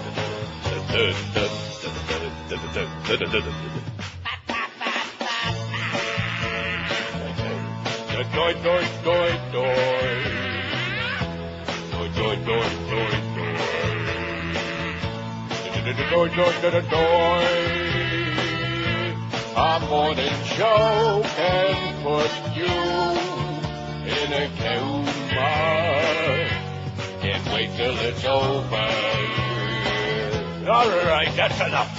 14 till noon at 560 WQM. All those Marlin Braves tickets are gone. Boy, that didn't take long at all. How many did we have? About 30, man. Probably not that many. fact, probably he was giving mine away, too. Hey, Miguel, nice job, but not next season, man. He just raped those books of tickets. He raped them. Here's a fax that says, from somebody who's a little bit agitated and justifiably so, I was just online for the wonderful QM auction. Sucker! I wanted to sign up just to see what kind of Schmidt they have for sale, and F, it says that you have to give these holes a credit. A lot of words in here. A credit card number which has to first be approved. What an effing scam, it says. Screw QAM. Why are all the hosts, including Mo, plugging this Schmidt? Because they're a bunch of whores. Because they have no credibility. Also, Neil, why is Geldie on with Bo and Mo on with the big... Oh! And, well, it's a long story. Because Joe, let's see, Joe instead of Bo and Mo. How does that go? And the big... I don't know. It's all screwed up. It's because Greg Reed is a goofball. He's an imbecile, man. He's got things going. Every time things look like they're really going great, even the Mo Man must have had a decent number in his last train in the morning. All the day parts are doing just fine. But no, he just can't get his act together. I'm tired of, an emotional cripple is what we got running the radio station, and I'm trying to, holding stuff back. Get with it. Get Joe Rose signed up. He's doing just fine. Get Geldie off his back. There's a Chinaman's chance he's going to let him get on that show. That's the only way he's going to be on there is if Joe has walked out for a week, which he did. Get it done. Get it done. Get it done, Greg. Get it done. Get something done for once in your life, and then go off and, have a great life. Leave us alone. Speaking of liars, like Greg, Secretary of State Colin Powell is announcing today a sharp increase last year in victims of terrorism worldwide, correcting findings that were used, another lie, to bolster President Bush's claim of success in countering this scourge of violence. A revised State Department report is being released today showing a dramatic increase in both the number of deaths and other casualties, as well as a less dramatic boost in incidents, the senior department official said. The initial report was issued in April. On June 10th, the State Department acknowledged the findings were inaccurate, as in wrong. Powell attributed the errors partly to a new data system and said there was no attempt to manipulate the figures to buttress Bush's argument. Right. When the report was issued, senior administration officials claimed that it showed Bush's counterterrorism campaign was a great success. But guess what? Not so fast. People are dying like flies. I'm dying over here. Right. Just open up the window. You hear the sound of I'm dying over here. Somebody screaming like that poor South Korean guy. They're like, oh, please don't kill him. And how come we don't know what happened with him? We will. When they chopped off Paul Johnson's head, we knew about it immediately. We had all the pictures on everybody's website. And I let me just tell you this right up front. We'll put a lot of wild stuff on our website. We are putting no shrunken heads on our website. No. No. Unless it's of somebody that we really don't like. Like Screw Ann Winnick, we'd put that on there. Or OJ, we'd put his head on there in a heartbeat. Oh, man. Wouldn't that be great? Well, now that Miguel finished that appearance real early, he could probably go and get a machete real cheap at the Army surplus store and go find OJ down Kendall, probably on the golf course. I got a couple of machetes already. Yeah, that's why even the animal rights activists hate OJ. He spends too much time on the links. Greg Palast, who's one of my very favorites, writes, we actually got all the spots in. We're like up to date now, aren't we? Yeah. We are. Well, I'm telling you, we are so good on this show. It's just amazing. The sleight of hand, the trickery that we can pretend to be doing like a real radio show here. And again, all we care about is the spots. We hope you're having a good time. Price is right. But we just want to get those spots in there. Get that paycheck. Get the big bucks like Josh and George are getting. Yeah. Don't forget, Clarence, Friday's payday. No excuses this time. It'd be nice just once this summer to get a paycheck on time. Not that I'm complaining. The amounts look pretty good. But let's get one in there on time would be excellent. In fact, slap that bitch, whatever her name is. Isn't it amazing how many different people we've had working in accounting since we've been on this station? About 30, man. Boy. Including poor Miriam. And I don't apologize for what I said that time that I got all that flack about from those goofball professional little spicks there at Power 96. I was saying something nice about her, but she was a sweetheart. I said probably what hastened her demise was the fact she had to lie for Greg all those years and fend off all the creditors. Now, what was wrong with that? Nothing. That's just not the story they got. Oh, I see. They got a twisted story because they didn't actually hear it themselves, so they got all bent out of shape. And your close friend Joe Costello was saying, oh, I think there's going to be a brawl in here. Yeah. Joe, you're a good guy, but you're so over-emotional, which is probably why you're not on the air, plus the fact you're a pervert. So what's the deal with that? When is Joe Costello coming back? In fact, listen, we could have had, instead of Geldie on there, we could have had Bo and Joe Costello. We could have Mo and the big, and then we could have Bo and Joe. Huh? What do you say? Okay. No. Oh. Greg Palat, I'll save this for next hour. Let's take some of these really good calls. They've been excellent. There's no question about it. A lot of people on their way to buy the Clinton memoirs. 975 pages of stuff. Yeah. Again, people are the victims of hype. I went out and bought the Hillary book, and I read a few of these pages on the air, which I apologize for, and it's been sitting here in the same spot. The only thing I do with this book is I put like different things in there that I need to find, like print stuff out on the internet, and things I need to save, I put them in that book because I know I'm never going to open the book again. So what do I need another 1,000-page book sitting over there to my right? I don't have room for it, number one. And number two, why should I spend about $50 Canadian to go out there and buy it? Because it'll match the Hillary book. Are they the same Well, size? I could put that $50 in a machine at Woodbine at the slots out there and have a much better time with it. And a better chance of doing something productive. Or maybe just play the 649 Lotto. $10 million jackpot tomorrow, baby. Oh! All right. If I do win the Lotto here, one good thing about it, even though it's Canadian funds, which is only 73 cents on the dollar American, but the good part of it is they don't take any taxes and they give it to you in one big lump. In a wad? In a big wad. Big wad of cash. So if you win $10 million, here's a check for $10 million Canadian, eh? I'll take it. And then George will be on for the rest of the summer and the fall and the winter. And next spring, next Shavuos. See, I don't understand how, first they got to get the Joe Roast thing taken care of. You would think now with only 2.5 years left on this deal that they'd be hastening to put something together where you'd be on most of the Neil Rogers show with George Rodriguez. See what I'm saying? Yeah. And I'd be on like maybe, 10 times a year, something like that. You do the show every day, and then they can use my name and pretend that it's the Neil Rogers show, and everything would be just fine. I'll just change my name. Oh, we're fine. No, seriously, that would be great. If they had any brains at all, I'd make a couple of cameo appearances here and there. Duff ought to be working on that right now to save his sorry ass. Because he knows that the minute I'm out the door, it's bye-bye. Bye-bye, sweetheart. WQAM, hello. Not there. QAM, hello. Not there. 2 in a row. Let's go for 3. For a 3 for 3 for 1,000, baby. Let's do a walk-off call here. WQAM, hello. Hi. Calling yes, from sir. out of town. Where's that? Charlotte. Charlotte, North Carolina? Yes, sir. Well, I'll be danged. How you doing? All righty. Just want to talk to Neil. You're speaking to him. I'm speaking to Neil? It sounds like me, yeah. Oh, it is, but I'm on the internet, Neil, so I'm sorry. You're still That's talking. okay. Don't be sorry. People that are sitting right there, right in the middle of Miami, right in Dateland, they haven't got any idea what's going on. Well, I left Miami about a year ago, left it in my rearview mirror. Congratulations. And haven't looked back since. That's got to be the best day of your life, getting out of South Florida, man. Oh, it was great. It's great up here. It's different. Somebody asked me why I didn't like it up here, or why I didn't like Florida. Mm-hmm. And I said, well, little things like the politics and stuff like that. And I said, you remember that Elion case? And he said, who? Incredible. Exactly. Anyway, people in most of the rest of mankind, they're like civilized and they're polite and they're like reasonable and friendly, as opposed to South Florida where they hate you like poison and they don't even know you yet. Then once they know you, then it really gets bad.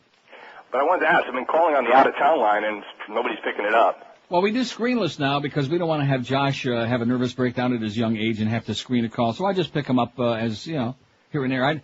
That line 9, there's usually only 2 morons that call on there anyway, with all due apologies. So. Okay, Mr. But at least you didn't have to be on hold and spend a lot of money, see? That's true. Yeah. Well, thank you very much for taking my call. And thanks for making it, and have a great life, pal. All righty, bye. See ya. There's a guy that cut out. He sounds happy. Oh! He sounds ecstatic. Oh! And he's in Charlotte with good radio. Good WBT, job. Charlotte. I don't know what they do now, because in South Florida you can't hear anything. Right. But when you're up north, like I've been through this a million times before, back in the day when radio was great, WBT Charlotte, speaking of sports, man, they used to have all the basketball games, North Carolina and NC State.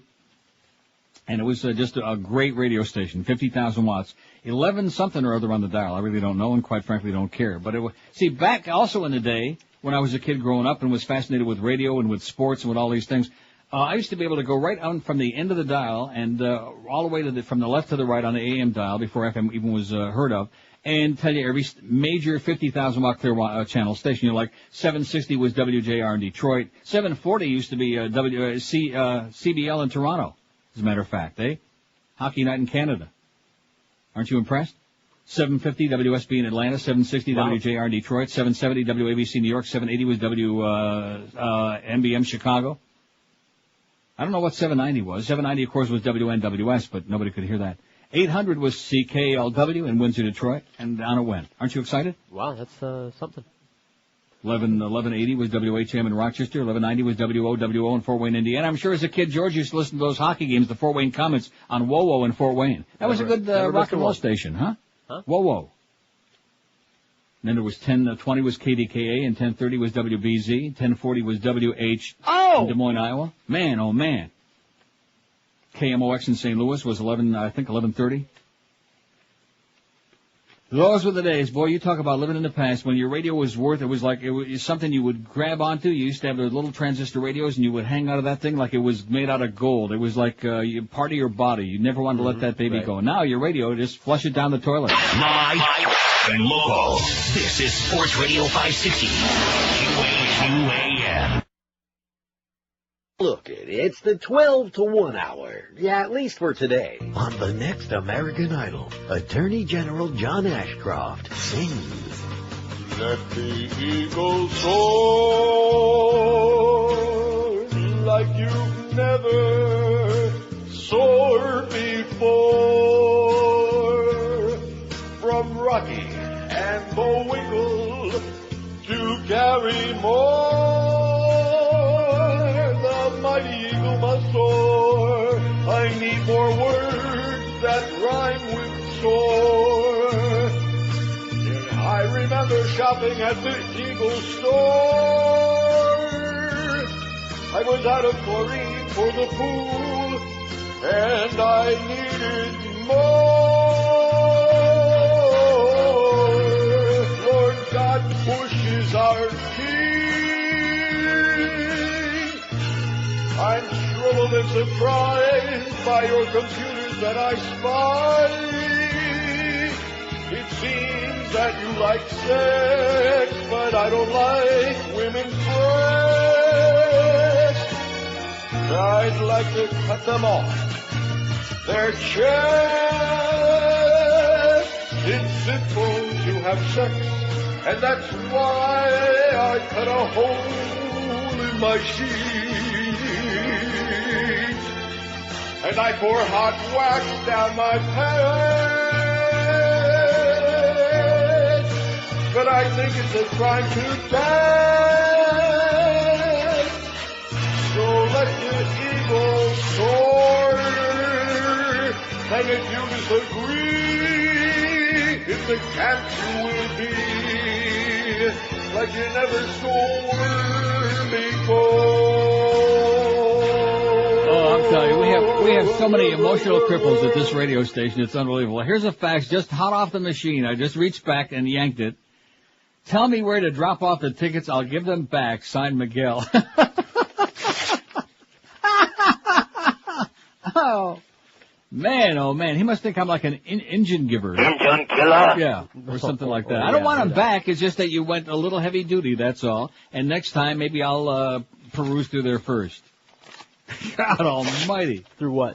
He really is. He's got that hot Spanish temper. You know, he comes across as being very low-key, but if you look at him cross-eyed, man, that's what Duff told me. He said once he patted him on the ass and he just turned. Here's a fax that says they called it Last Licks until everyone thought Mike Piazza was a queer. Then they changed it to Walk Off. Last Licks. I see. Following this? Yeah, all right. As a matter of fact, I saw a walk-off fielder's choice last night. Yeah, how about if the game ends on an error? Is that a walk-off error? No. No? Well, why not? If the bases are loaded, 2 out, guy hits a ground ball to short, and the shortstop bobbles it, the winning run scores, isn't that a walk-off error? I don't think so. Well, why not? And what about if the bases are loaded, 2 out in the bottom of the 10th, and the guy walks in the winning run, is that a walk-off walk? No. Well, why not? I don't care what you say because you're just brainwashed, man. It's a miracle the Catholics didn't get to you, but at least ESPN has now. Somebody got to you. Thank God it wasn't Duff. Greg Palast writes, and I still say the guy that faxed in yesterday with that go homer, I think that's a great cliche. That one would stick. It makes sense. A go homer. I can just hear Dave Van Boring saying, it's up and away. I'll go homer. Or a Mo homer. Yeah. Time to go home, Homer. Blaming. Greg Palast says the sour smell of spoiled ballots. You know, Greg, who's one of our favorite columnists. We actually have a link to his website, as a matter of fact, gregpalast.com. He says in the 2000 presidential election, 1.9 million Americans cast ballots that nobody counted. Spoiled votes is the technical term. A pile of ballots left to rot has a distinctly dark hue. About 1 million of them, half of the rejected ballots, were cast by African Americans, although black voters make up only 12% of the electorate. This year it could get worse. All you dark folks out there, you better vote 4, 5, 6 times just to make sure you might get counted once, maybe. These ugly racial statistics are hidden away in the mathematical thickets of the appendices to official reports coming out of the investigation of ballot box monkey business in Florida from the last go-round. How do you spoil 2 million ballots? Not by leaving them out of the fridge too long. A stray mark, a jammed machine, a punch card punched twice will do it. It's easy to lose your vote, especially when some politicians want your vote to be lost. While investigating the 2000 ballot count in Florida for BBC television, I saw firsthand how the spoilage game was played, with black voters the predetermined losers. Florida's Gadsden County has the highest percentage of black voters in the state and the highest spoilage rate. 1 in 8 votes cast there in 2000 was never counted. Many voters wrote in Al Gore. Optical reading machines rejected these because Al is a stray mark. By contrast, in neighboring Tallahassee, the capital, vote spoilage was nearly zip. Every vote counted. The difference? In Tallahassee's white-majority county, voters placed their ballots directly onto optical scanners. If they added a stray mark, they received another ballot with instructions to correct it. In other words, in the white county, make a mistake in another ballot. In the black county, make a mistake and your ballot is tossed. The U.S. Civil Rights Commission looked into the smelly pile of spoiled ballots and concluded that of the 179,855 ballots invalidated by Florida officials, 53% were cast by black voters. In Florida, a black citizen was 10 times as likely to have a vote rejected as a white voter. But let's not get smug about Florida's Jim Crow spoilage rate. Civil Rights Commissioner Christopher Edley, recently appointed Dean of Bolt Hall School of Law at UC Berkeley, took the Florida study nationwide. His team discovered the uncomfortable fact that Florida is typical of the nation. Philip Klinker, the statistician working on the L. Edley investigations, concluded it appears that about half of all ballots spoiled in the USA, about 1 million votes, were cast by non-white voters. How do you like that? Oh, my gosh. The no count, as the Civil Rights Commission calls it, is no accident. In Florida, for example, I discovered that technicians had warned Governor Jeb Bush's office well in advance in November 2000 of the racial bend in the vote count procedures. Herein lies the problem. An apartheid vote counting system is far from politically neutral, given that more than 90% of the black electorate votes Democratic. Had all the spoiled votes been tallied, Gore would have taken Florida in a walk. It would have been a walk-off walk. Not to mention fattening his popular vote total nationwide. It's not surprising that the First Brothers team, informed of impending rejection of black ballots, looked away and whistled. The ballot box blackout is not the monopoly of one party. Cook County, Illinois, is one of the nation's worst spoilage rates. That's not surprising. Boss Daley's Democratic machine, now his son, survives by systematic disenfranchisement of Chicago's black vote. How can we fix it? First, let's shed the convenient excuses for vote spoilage, such as a lack of voter education. One television network stated as fact that Florida's black voters, newly registered and lacking education, had difficulty with their ballots. In other words, blacks are too dumb to vote. This convenient racist excuse is dead wrong. After that disaster in Gadsden, Florida, public outcry forced the government to change that black county's procedures to match that of white counties, the result near zero spoilage in the 2002 election. Ballot design, machines, and procedures, say statistician Klinker, control spoilage. In other words, the vote counters, not the voters, are to blame. Politicians who choose the type of ballot and the method of counting have long fine-tuned the spoilage rate to their liking. It's about to get worse. The ill-named Help America Vote Act, signed by President Bush in 2002, is pushing computerization of the ballot box. California decertified some of Diebold Corp's digital ballot boxes in response to fears that hackers could pick our next president. But the known danger of black box voting is that computers, even with their software secure, are vulnerable to low-tech spoilage games, polls opening late, locked-in votes, votes lost in the ether. And once again, the history of computer voting glitches has a decidedly racial bias. Florida's Broward County grandly shifted to touchscreen voting in 2002. In white precincts, all seemed to go well. In black precincts, hundreds of African Americans showed up at polls with machines down and votes that simply disappeared. Going digital won't fix the problem. Canada and Sweden vote on paper ballots with little spoilage and without suspicious counts. In America, a simple fix based on paper balloting is resisted because, unfortunately, too many politicians who understand the racial bias in the vote spoilage game are its beneficiaries, with little incentive to find those missing 1 million black voters' ballots. I'm going to tell you, if that doesn't frost your ass, if that doesn't piss you off, nothing will, unless maybe lunch gets spoiled. Is that incredible or what? No, it's very credible. And you're talking about the land of the free and a home of the brave and all of this other bullcrap, all of this propaganda. All propaganda all the time, man. And you wonder why the rest of the world looks at us with a jaundiced eye? I'm telling you right now, as you travel around, they look at America with a jaundiced... Right. And with good reason. The best elections that Crooks can steal. That's why Jeb called his brother there, W, at 3 o'clock in the morning, and said, don't worry, you won. And people are wondering, well, how come they're reporting on television that Bush won, no Gore won, no nobody knows? Don't pay that. Don't worry, the fix is in. That it wasn't don't worry, you won. The message was the fix is in, bro. It's all yours, Prez. What a pathetic, sorry, sad-ass excuse for voting that is. But, nevertheless. And then, of course, these Supremes, even Diana Ross, she was too drunk to know the difference. They said, oh, yeah, let's stop the count. Okay? I'm going to play that today. All right. Is there anything vulgar in here? You never know. If there is, we'll get to it. I can't imagine, okay? He might say, "Cool" a couple of times. That's all right. What's your take on Bill Clinton now that book is out? It's in the stores. Go out and buy it, okay? Bill needs the money badly. He was much better than W. 272 people said that. 46.2%. That's out of 588. He's the greatest, 187. We love Bubba. We'd like to kiss him right on, well, not really. 187, 32%. He was an embarrassment, 66. Mario Lemieux's not too happy about that. 66, 11.2%. His ego is out of control. Look at that, about 30, man. He has a nifty penis, 16. I'll take your word for it. He's trying to upstage Kerry, 9, and he was weak, only 8, out of almost 600 votes. There's Wes Clark. Treatment. You remember they were on television, how angry people were? There's your next vice president right there. He's no Dick Cheney, thank God. Normally when people get captured, they do get roughed up a bit because there's a lot of tension and people are afraid on both sides. But we've never condoned that treatment. I know it's happened, it's been wrong, and it's wrong today. There you go. Wesley Clark, your next vice president of the United States of America. Oh! You think? He'll do. He'll do just fine. 12 minutes past noon. Plus, he's got a nice head of hair. Even nicer than Wolf Blitzkrieg, who's getting that receding hairline, which is good. Anything bad that happens to Wolf Blitzkrieg, I applaud that heartily, okay? Oh, another bunch of hair, another clump just fell out. Yeah. I think I'm playing this one instead. Okay. But there might be something sub rosa in it. We'll see. Oh, I'd like to know who won the election. Said I'd like to know who won the election. Count the vote, baby, count the vote over, count the vote, baby, count the vote over, count the vote.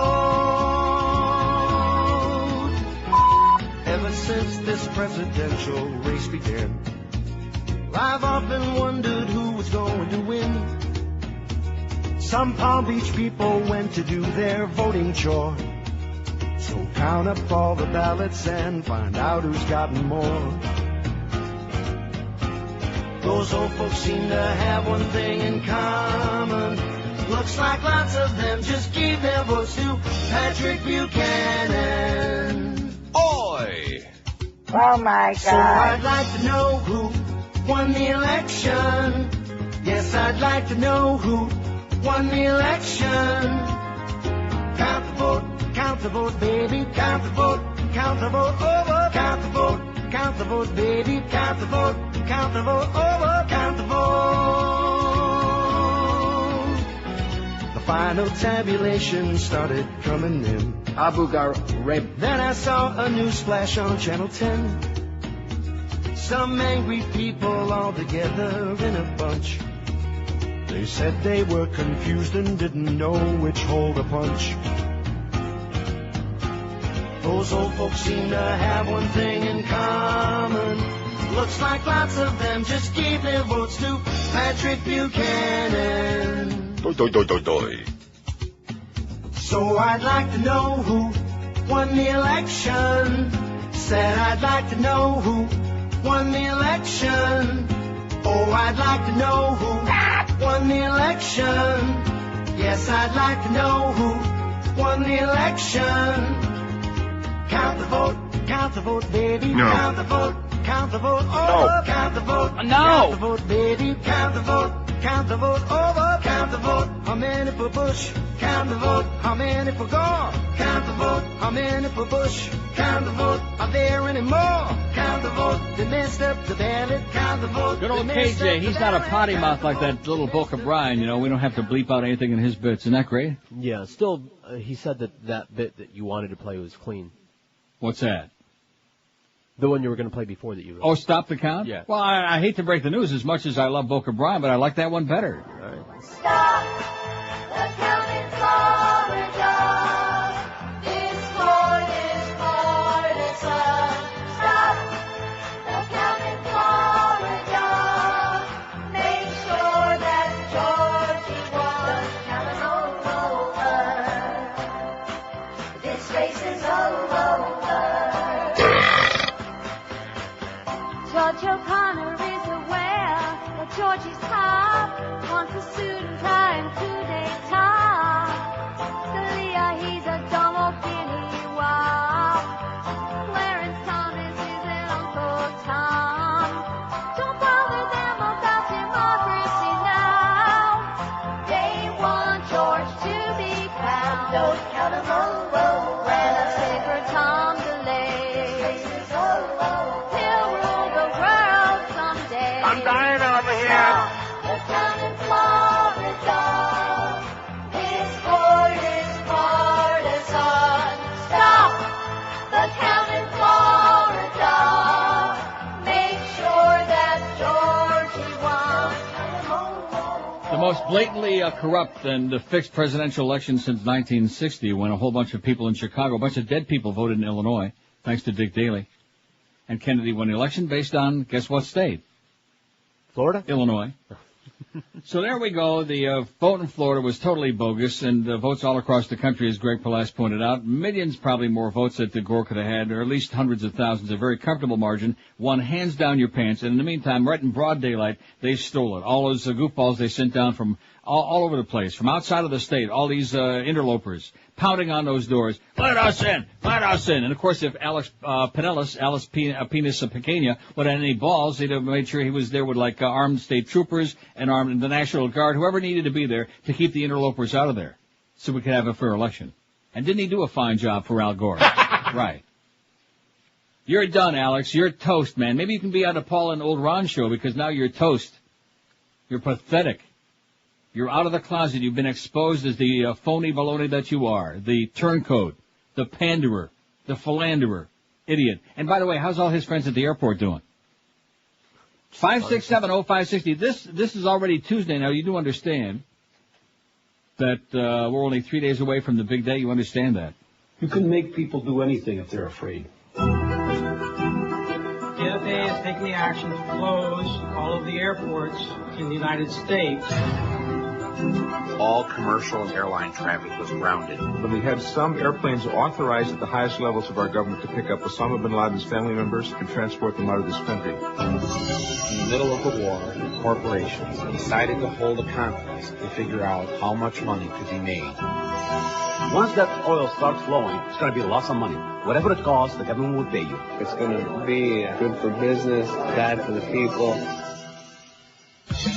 Congressman, trying to get members of Congress to get their kids to enlist in the Army and go over to Iraq. The USA Patriot Act allows for searches of medical and financial records. It gives law enforcement almost unlimited power. They wait till the middle of the night. It's printed in the middle of the night. How could Congress pass this Patriot Act without even reading it? Sit down, my son. We don't read most of the bills. No one read it. Members of Congress, this is Michael Moore. I would like to read to you the USA Patriot Act. Let the eagles soar. From the corridors of power, Congressman, to the streets of small-town America, to the front lines. This is an impressive crowd, the haves and the have-mores. Some people call you the elite. I call you my base. Comes the true story that will make your temperature rise.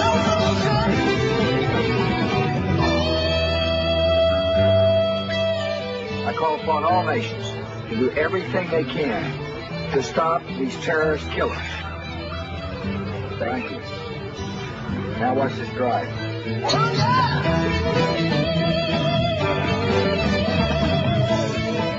This Friday at a theater near you, Fahrenheit 9/11, and Ray Bradbury, you're right, can kiss everybody's ass, including Michael Moore's fat ass. Rectum. Yeah, Ray, you're an idiot. You never wrote anything worthwhile in the first place. As if made the comment the other day about like Donald Trump wants to copyright the expression "you're fired," as if he invented it, as if Ray Bradbury invented the word Fahrenheit. Stick it up your can, okay, Ray? And Shakespeare's going to sue him for that something wicked line. Exactly. He invented the word Fahrenheit. My ass. At any rate, so the movie comes out Friday. No, seriously, rather than going out and spending $35 to buy the Clinton memoirs, which some of you will anyway, but much easier than wasting your eyesight on 975 pages of stuff, just go see the movie for a couple of hours. For like, what, $6, $7? All right.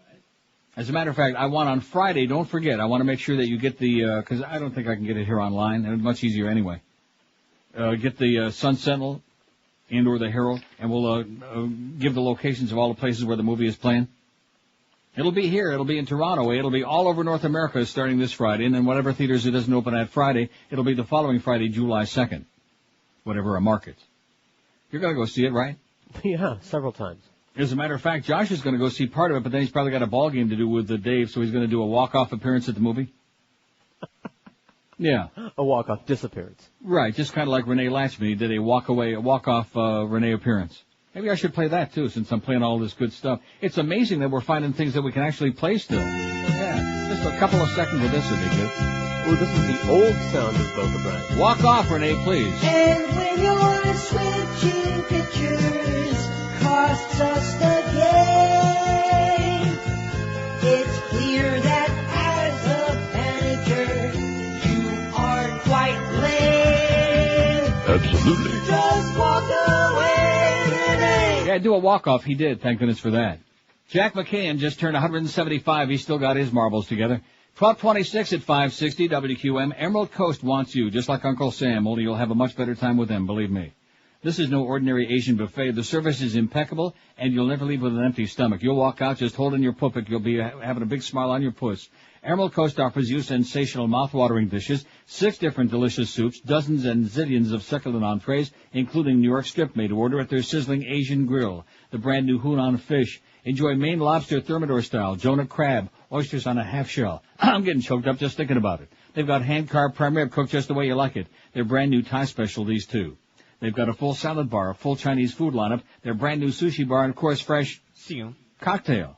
Scream.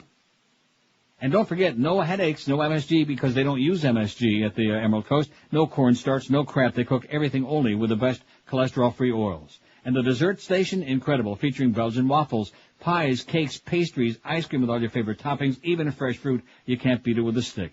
Emerald Coast, 3 locations for you. They're in Sunrise, Sunny Isles, Pembroke Pines. Let them do the cooking for the whole family. Take them all right now or book your next business luncheon right away. This copy still says Father's Day, by the way.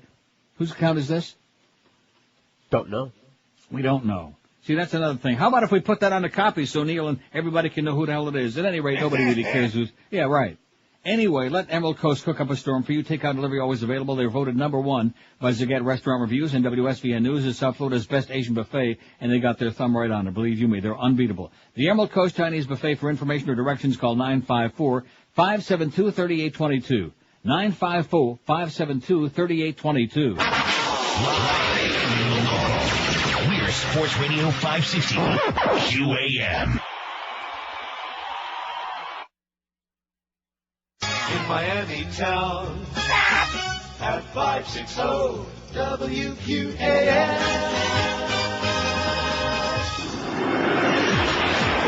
Right now on Access Hollywood. Bill, congratulations on your new book and the tour. Thank you. One chapter talks about how after you and Miss Lewinsky, Hillary got a scissors and, what did she do to your thing? Cut in half. Ouch! Whoa. What a job she has done. How long has it been like that? For 5 years now. Is it totally useless? There are things that it doesn't do that I wish it did. Have you tried to have sex? I have tried once, and it didn't work. Wow. Does Viagra work? No, it doesn't work. Do they have the technology to make it work again? Well, I don't have any idea, but I hope it will happen sometime in my lifetime. 12:32, we still hate Pat O'Brien on the show. 666, look at the votes on that poll. Is yours 666? Wow. That's what mine are. El Anticristo. Reloading. Incredible. What's your take on Bill Clinton? He was much better than W, 304, 45.6%, 304. He's the greatest, 215, 32.2. That's 77.7% and 666 votes. How do you like that? And I've told you 999 million times. He was an embarrassment. 78 people said that, almost 12%. How embarrassing. His ego's out of control, 33. He has a nifty penis, 18. And I'm sure they've all seen it. He's trying to upstage Kerry, 10, and he was weak, only 8. He was polarizing, either loved him or hated him, just like the one we got now, although the one we got now, even much to a greater degree. Maybe this one is the most polarizing president in history, at least in the history of my life. Yeah. I mean, you got this small core of right-wing religionists, Bible thumpers, spaz holes, who just, anything he does, yes, sir, ditto heads. And then, of course, the rest of us who just hate him like poison. In fact, I'm watching, Certainly Not News right now, and I see that BB brain Netanyahu on there, and I'm thinking to myself, boy, I'd sure like to see his head on a plate. Ooh, yeah. Kosher. Wouldn't you like to see that? Yeah, kosher, of course. It would have to be a Flashik plate, only for the meat products. Stuart Clowens in The Nation writes, by way of deception, speaking of Fahrenheit 9/11, which comes out this Friday, June 25th, at a theater near you. He says, not the judgment of film critics, but the passage of time will decide whether Michael Moore's Fahrenheit 9/11 can change the world. Change, of course, is the whole purpose. Whatever satisfaction Moore derives from his ever-mounting income and awards, he clearly will consider this picture a success only if it helps drive George W. Bush from office. Voters will write the real review. I can merely fill time until November with the thought that Fahrenheit 9/11 might be interesting as a movie after it's done its work as politics. As with any good polemic, and this is an excellent one, you sit in the theater thinking of how someone else would respond, some imaginary undecided in a swing state, or perhaps your Uncle Max the Republican. You don't much monitor your own reactions, but then as you leave the movie house, you might notice that the sidewalk chatter sounds oddly muffled, the traffic looks a little blurred as you begin to realize that your attention does not come outside with you. It's still in the dark, struggling with the feelings that Fahrenheit 9/11 called up and didn't resolve. Are you outraged, heartbroken, vengeful, morose, gloating, thoughtful, electrified? Moore has elicited all of these emotions and then had the filmmaker's nerve, to leave you to sort them out. I think there are two bundles of messages in Fahrenheit 9/11, one political and one emotional, and while the first is about as ambiguous as a call to take up pitchforks and torches and storm the castle, the second is too complex to unsettle those in power. It works to unsettle you. It's what makes Fahrenheit 9/11 a real movie. For clarity's sake, then, let's start with the politics. The film's bill of particulars against Bush and also against the Democratic leadership, which in Moore's view has colluded most shamefully in the misrule the world now suffers. The prologue to Fahrenheit 9/11 revisits Bush's rise to power in late 2000, paying particular attention to the hunched posture of the Democrats who let him step on their backs. Here are Dick Ebhart and Tom Daschle counseling acceptance of the non-election. And here's Al Gore mildly officiating over the Senate session that legitimized the theft of his presidency. For the first time in Fahrenheit 9/11, but certainly not the last, Moore tells his story through borrowed but decidedly non-stock footage, which you most likely have not seen before, in this case the scene of members of the House, all of them African-American, coming forward to contest the election, while Gore calmly rules their objections inadmissible because no senator, not one, would satisfy congressional rules by signing on to them. Moore's antagonist, being Republican, won't go easy on him. Their attacks will no doubt include the charge that his film is Democratic Party propaganda. You should understand from the preceding the flimsiness of this accusation, although it's true that Moore spares us the sight of one notable Democrat, John Kerry, voting to authorize Bush to start a war on his own say-so at any time that suited him. But enough of Democratic malfeasance. Who is the sage of Crawford that he may choose for us between life and death? Moore answers in part with more footage you probably haven't seen until now, a substantial portion of videotape from the morning of September 11, 2001, when Bush and his handler staged a photo op at an elementary school in Florida. After an aide whispered to him that a second airplane had struck the World Trade Center, Bush sat in place for 7 minutes pretending to read a book titled My Pet Goat. Have you ever before had a chance to study his face on that morning?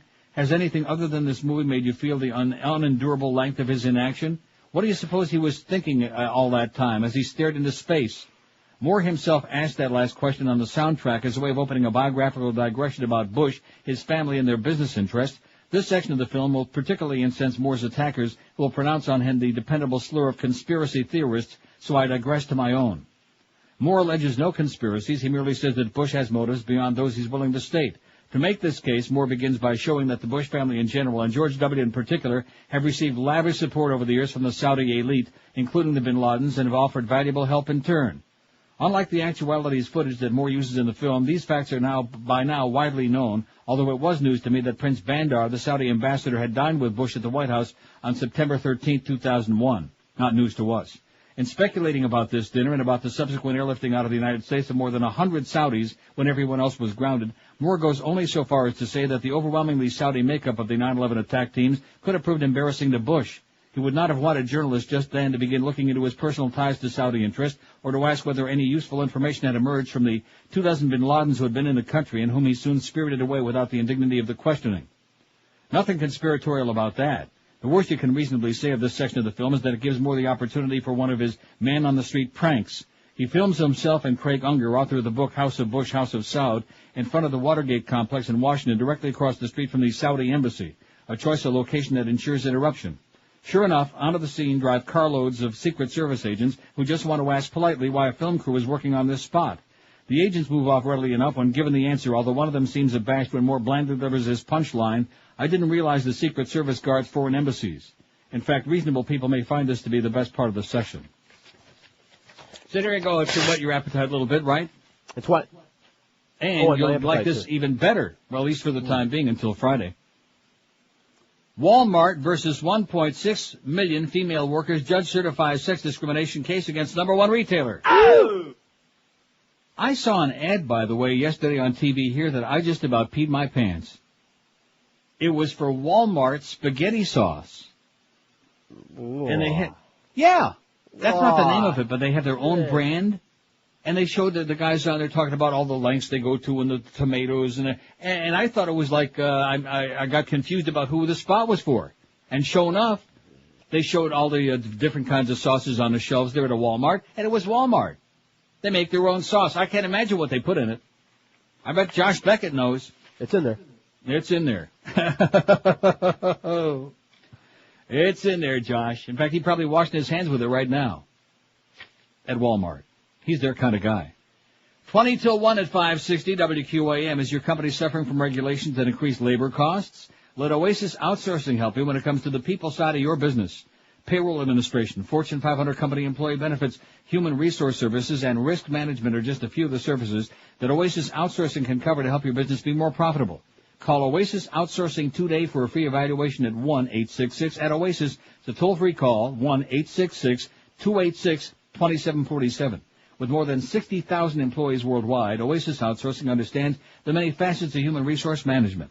Outsourcing is being recognized by firms large and small as a powerful management choice, which lets you focus on your core business while leaving the operational details to the folks at Oasis Outsourcing.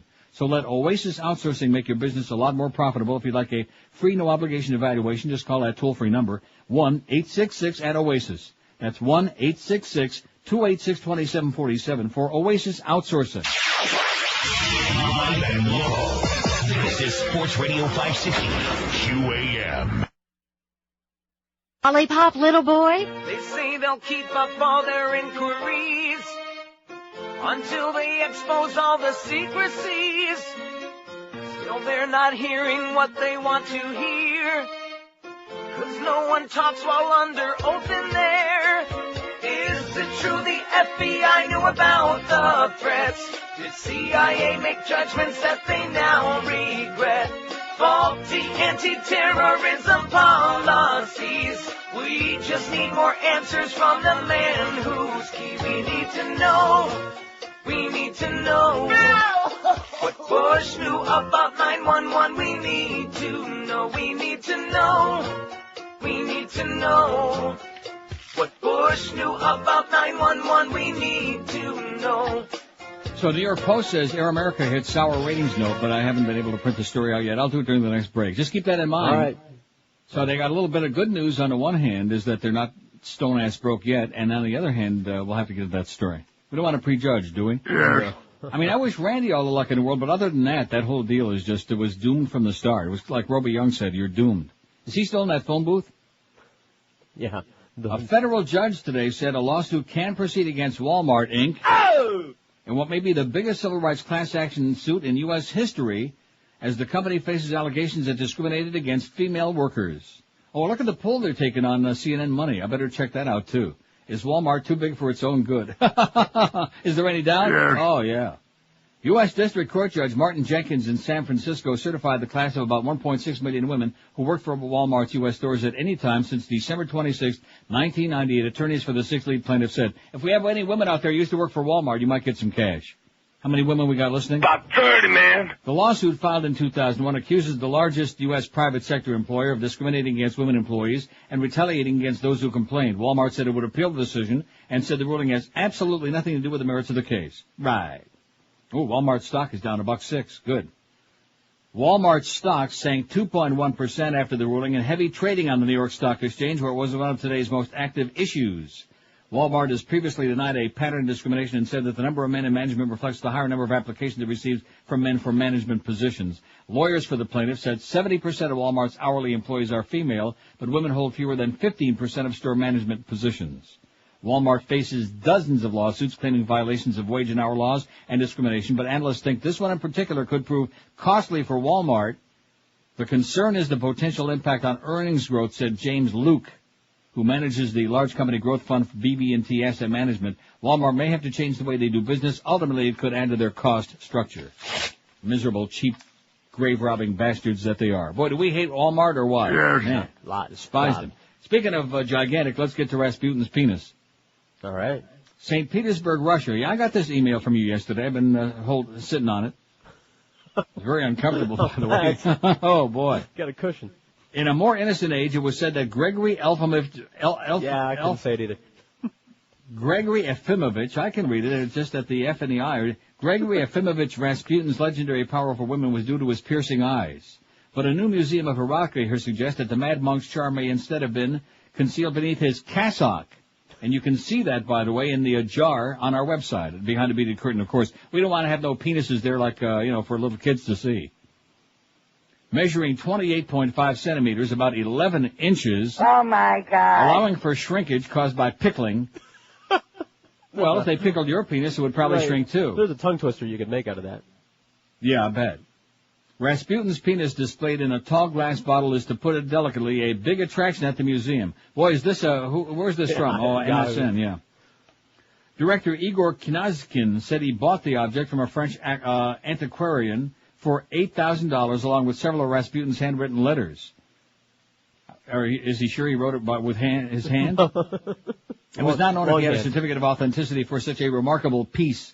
Reputed both for his mysticism and his debauchery, Rasputin was a powerful influence at the court of the Romanov Tsars. Concerned about the unusual hold over the Empress Alexandra, a group of aristocrats decided to kill him to save Russia. They lured him to an assassination in 1916. Oh, an assignation, whatever the hell that is. Fed him drug cake, shot him, and finally killed him by wrapping him in a carpet, throwing him into the frozen Neva River. Sounds like an assassination to me. The aura of sexual power and mysticism lives on. Some Russians think just by staring at the object they can cure sexual impotence. One visitor asked Kanayazkin if this is true. Without a shadow of a doubt, he replied with a smile. Maybe Bob Dole ought to go there and take a puke at it. You think? Couldn't hurt. The Chinese might like it, too. I don't think the Chinese are impotent based on the billion Chinese. People are always making comments to me about the Chinese and their tiny little whatever. Right. But the fact of the matter is where there's a will, there's a way. You know what I'm saying? Well, why do they keep eating ground up rhino horn and tiger parts? Well, maybe they want to make 2 billion people. Who the hell knows? Ask them. Did Ashcroft behead an innocent man in Ohio election terror scam? This is such a great article, I'm going to have to read it, although maybe we ought to take some calls first. You think? Why not? I don't want to do all of this reading here, but I just have stuff that I feel the Spirit of Christ compels me. Harvey Wasserman and Bob Petrakis, co-authors of George W. Bush versus the Superpower of Peace. This is so beautiful. And again, all these things that are being done, the timing of them all to try to distract us and throw us off the scent. Kind of like chasing the foxes with the hounds. WQAM, hello. Hey, Neil, how you doing? Pretty good. Hey, just wanted to let the listeners know, you can go on movietickets.com and you can click on the Fahrenheit 9/11 link and then put in your zip code, and it'll spit out all the theaters near you that are showing the movie. All right. Excellent. Yeah, and so I'm going to see it at Cocoa Walk, 10 o'clock on Friday night, and I'm bringing the girlfriend who voted for W in the 2000 election with me. Well, you either convince her with the movie or lock her up on Election Day, one or the other. Well, I told the bitch if she votes for him again, she's history. And maybe her head would look on our plate, too. Think about it. Have a great day, Pally. Thanks. All right, no problem. Bye. There you go. This Friday, June 25th, Fahrenheit 9/11. Okay, forget about wasting all that money on the Clinton book, unless, of course, you're loaded, which you spread it around then. He could use it. Yeah, feed that dog. I think he's doing fine. Is he doing just fine? Oh, we're fine. That's what the Clintons tell us. They're doing just fine. Hillary's still swilling all that money in from her book, and he's making all these speeches and making the big, big, serious bucks. I don't know. I have mixed emotions about this whole thing. But at least we're seeing some Democrat out there because we sure as hell are not seeing Kerry. Which may not be all bad when you come right down to it. He's looking really... Maybe he's getting like a second wind, you know what I mean? We'd make a sound in the old days. Yeah, he's getting a second wind. You can just in your own mind imagine. I was thinking about this the other day. Not for long, for about 5 seconds. But I want the public to stop and think about this. Here we've got all of these horrendous things going on in the world. We've got all these lunatic terrorists chopping people's heads off. We've got hundreds of Americans who are dying in a war that was based on a pack of lies. We've got thousands of people in the country that we supposedly are liberating who are dying, who'd still be alive otherwise. And what is the U.S. government worried about? If we play fart sounds on the radio. How many times have I said... About 30, man. That the government treats all of you people like you're a bunch of little children in a sandbox. And, of course, in some cases they might be right, based on a lot of people we hear from. But that's generally the way they treat the public, like you're a bunch of little children. Now, speaking of John Ashcroft, while the major media screams about the latest beheading in the Middle East, John Ashcroft's destruction of a man in the Middle West, likely for political purposes, has gone unnoticed. The ghastly court appearance in Columbus, Ohio, of Nuruddin Abdi has underscored the high likelihood that the Bush administration used variations of torture to break this impoverished Somali immigrant, and his dubious indictment may well have been used to overshadow a campaign visit here by John Kerry. No Republican has ever won the White House without carrying Ohio. On Monday, June 14, the eve of Kerry's two-day visit here, Attorney General Ashcroft dramatically seized national headlines by unsealing a 4-month-old 4-count indictment of Abdi, a Somali native living in Columbus. Even more dangerous than Rimmer. The American heartland was targeted for death and destruction by an al-Qaeda cell, allegedly which included a Somali immigrant who will now face justice, Ashcroft posted. Ashcroft failed to point out that Abdi had been in custody since November 28, 2003. Federal investigators claim Abdi allegedly bragged that he wanted to blow up a mall, but according to CBSNews.com, no specific mall was targeted, no explosives were in hand, and it was unclear that the alleged terrorist had the wherewithal to do it anyway. Abdi faces up to 80 years in prison and $1 million in fines. According to U.S. immigration records, Abdi first entered the U.S. in 1995, resided in Canada, then re-entered the U.S. in August 97, Official statements say the U.S. granted Abdi asylum as a refugee in January 99 after Abdi gave false information to immigration officials. His November 2003 arrest was on immigration charges. He's been held in prison under extremely dubious circumstances.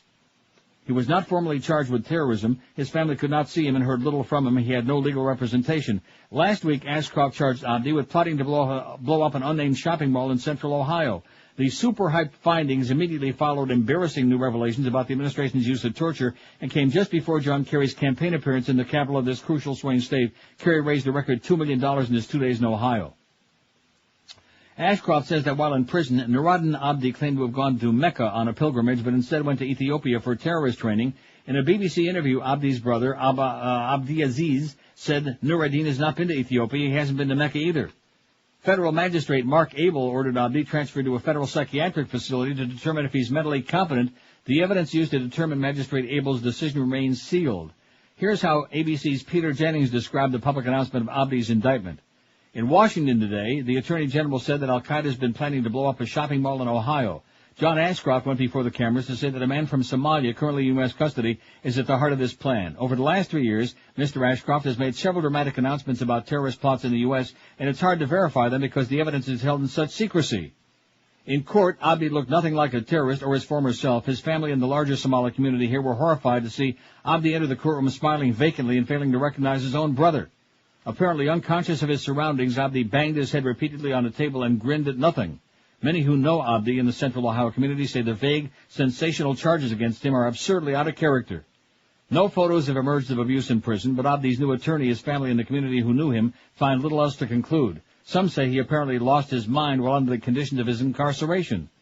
The 4-count indictment returned by a federal grand jury in Columbus centers around charges that Abdi conspired with Lyman Ferris and others to blow up an unidentified shopping mall. Ferris is serving 20 years in prison for allegedly planning but taking no actual action to sabotage the Brooklyn Bridge. Ferris's family says he has had a long-standing struggle with mental difficulties. Ferris was held in prison for several months before suddenly being fingered as a high-profile terrorist. The Bush administration says Ferris visited the Brooklyn Bridge and tried to buy equipment to aid in an alleged al-Qaeda attack. Ferris and Abdi attended the same mosque in Columbus, home to more than 30,000 Somalis. It's the second largest Somali community in the U.S. after Minneapolis. The Somali community here has met en masse about the Abdi indictment. It's been quick to point out the mistake the government made in the November 8, 2001 world headlines, touting a Bush crackdown on financial networks allegedly tied to Osama bin Laden. Among those arrested in a much-hyped Columbus raid was Somali businessman Hassan Hussein, owner of Barakat Enterprise, Inc., a financial transfer business. At the end of August 2002, the U.S. Treasury Department quietly removed Hussein and 2 other Somali individuals from its list of alleged supporters of terrorism and dropped all charges against them. Hussein's lawyer, Kevin O'Brien, told reporters after the charges were dropped that I wish the government would just come out and say we screwed up and apologize. For 10 months we asked them to produce proof, and not once did they produce one shred of information. Somali expert Ted Danny of the Congressional Research Service in Washington, D.C., called the government's decision to close down Barakat a major blunder based on junk intelligence. Kind of like our invasion of Iraq, same thing. At least we're consistent. The BBC reported that 60% of all Somalians use Barakat financial services to send money back home. Local attitude toward the arrest abound with skepticism. One June 19th caller to a local talk show charged Ashcroft with targeting unstable Somali men to whip up fear and tension in the heartland. I think that the Somalian community are just easy fodder for Mr. Ashcroft. He said they're black. That makes it very easy. They're powerless as well. I also think that it had something to do with Kerry's Columbus appearance Tuesday. It induces fear and panic, reminding us, of course, that Bush is in control. It puts Kerry's visit on the back burner. Abdi and Ferris might ultimately prove to be terrorists, but so far they seem just hapless patsies, their minds and spirits broken in a Bush-Ashcroft gulag more reminiscent of Stalin's Soviet Union and Saddam's Abu Ghraib than a nation governed by the rule of law. The real source of terror here may be that this is precisely the kind of treatment in store for countless innocent Americans or foreign-born bystanders. The badge of terrorism can always be pinned on defenseless, marginalized people, broken in the horrors of a prison system, unconstrained by the Geneva Convention or the Bill of Rights. Give Bush another 4 years, and it could happen to you. So let's just not do it. What do you say? All right. Let's not give him another 4 years. All right. Sounds like a plan to me. But if you're not Somali, what do you got to worry about? That's true. Of course, they're black, so, let them lose their vote. 1 to 2 hours. 103 at 560 WQM. The South Korean hostage has been beheaded. Yeah, that'd be bad. That'd be bad. He's been beheaded. He was pleading and screaming like, come save me, do something, I want to live, but no way, Jose. Encouraging preliminary ratings for all liberal Air America in New York have collapsed along with the fledgling radio network's finances. Oh, my God. Says today's New York Post.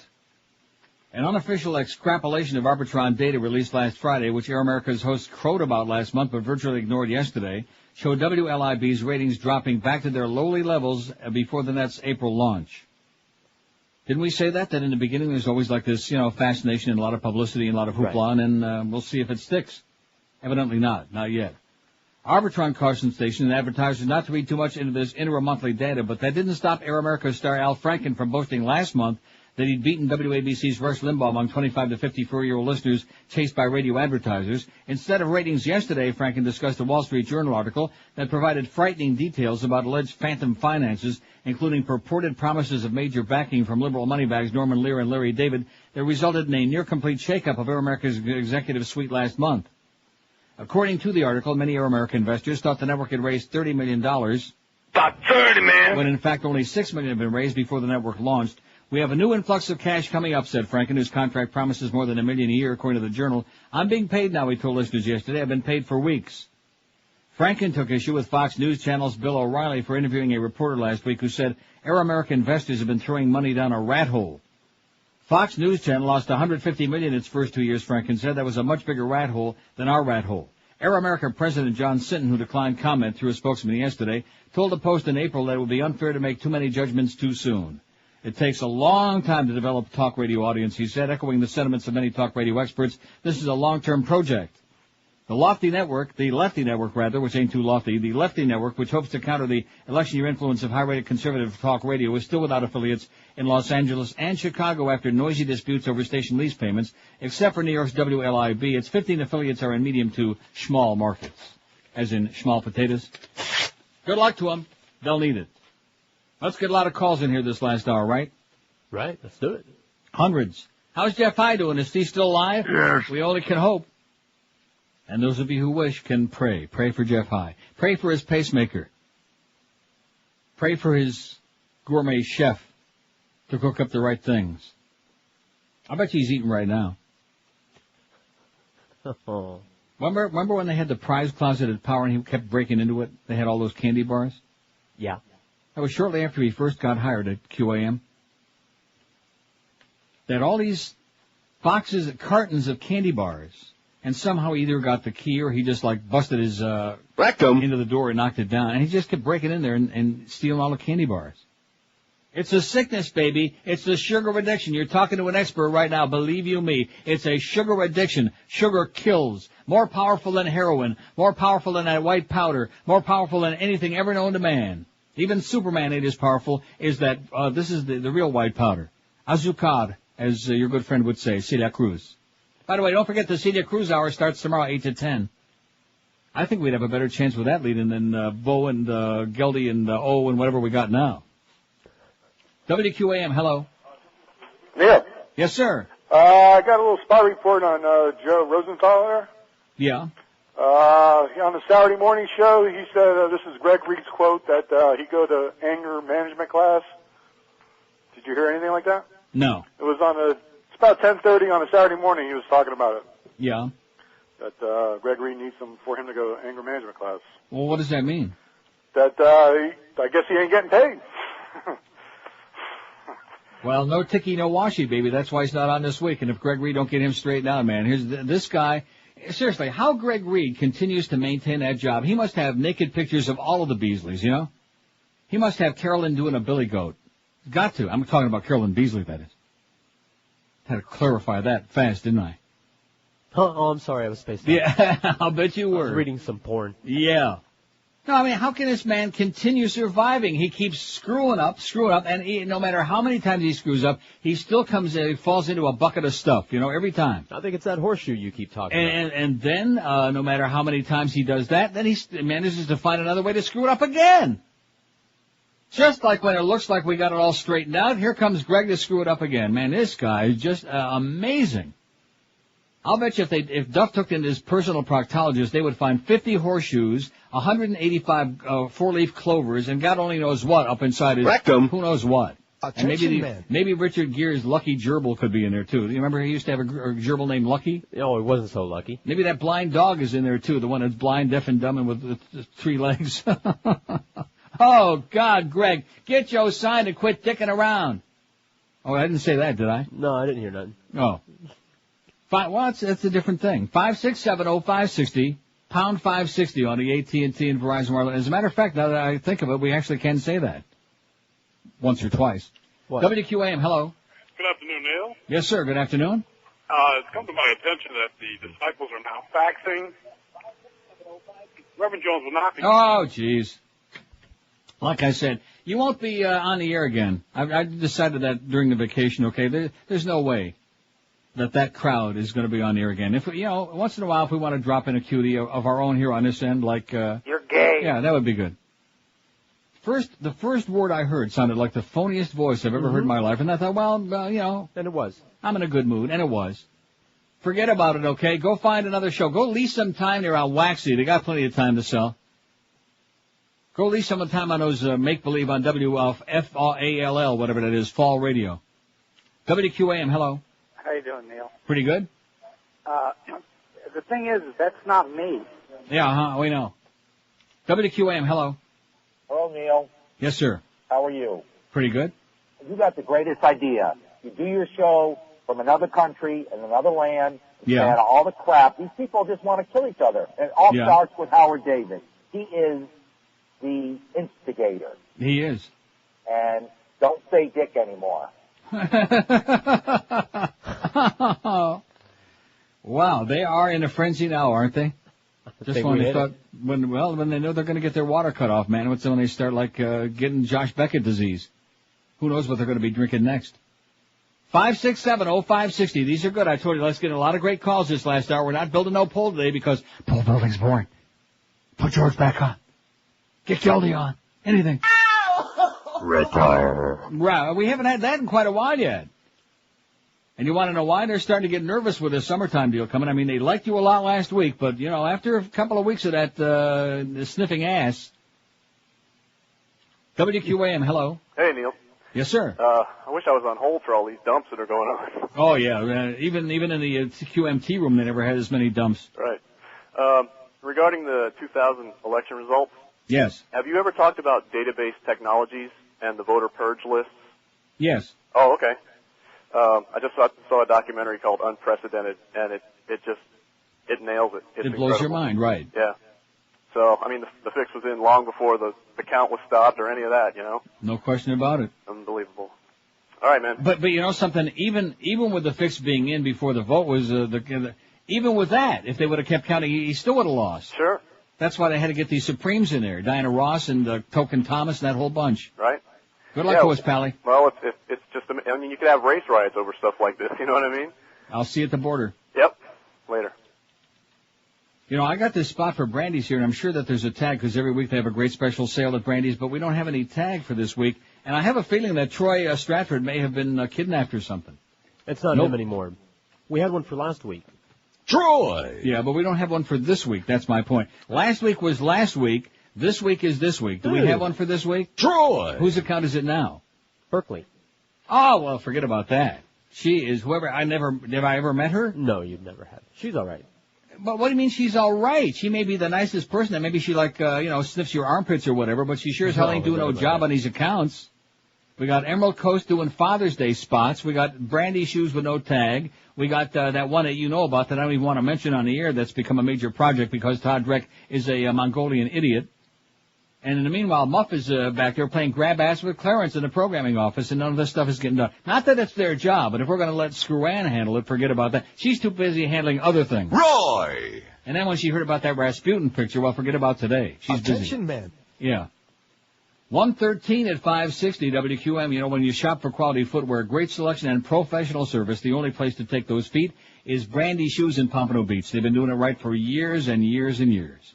At Brandy's, you'll find the largest selection of men's and women's shoes, the best service, and the best prices in town. At Brandy's, you find the top names in the shoe business, so what's not to like? They got them all. They got Rockports, Florsheim, SAS, Sperry, Timberland, Naturalizer, and lots more. And with Brandy's humongous selection, you can just about bet Berkeley's life on it that whatever you need is in stock right now, ready to slap on your feet for men, ladies, and in between. Find out why most of Brandy's customers not just keep coming back, but usually buy several pairs on each visit to the store, because you can't beat the prices and the selection, too. Brandy's is open daily, Monday through Saturday, 9 to 9, Sundays 10 to 5. And this week they got a great special on. Go in and check out this week at Brandy's. They're at 1290 North Federal Highway in Pompano Beach. Always worth the trip. Be sure and tell them that old Berkeley sent you by. Live and local. This is Sports Radio 560. QAM. Oh my God! It's a severed head! Yes, severed head, the new fad that's sweeping the nation. Everyone who's anyone has got a severed head. And if you think it's not for you, then just listen to this dramatized version of an actual letter sent to us by a satisfied severed head customer. Okay, that makes $623 for all your Halloween candy. Well, $623. Isn't that a lot for a bag of candy? Well, it's our finest mixture. You do get the caramel corn balls, the tapioca sugar daddies, and the juice-filled wax pumpkins. Well, I guess it is a good deal. Except for this severed head in the middle of the Zagnut bar. Sweet bejeez! I'm so sorry. Please let me give you all this Halloween candy for free. You'd better. Yes, a severed head is your ticket to thousands of discounts and freebies worldwide. So pick up yours today. And remember, if it's not dead, it's not severed head. Don't forget, this summer when you have a really desperate day for a pull.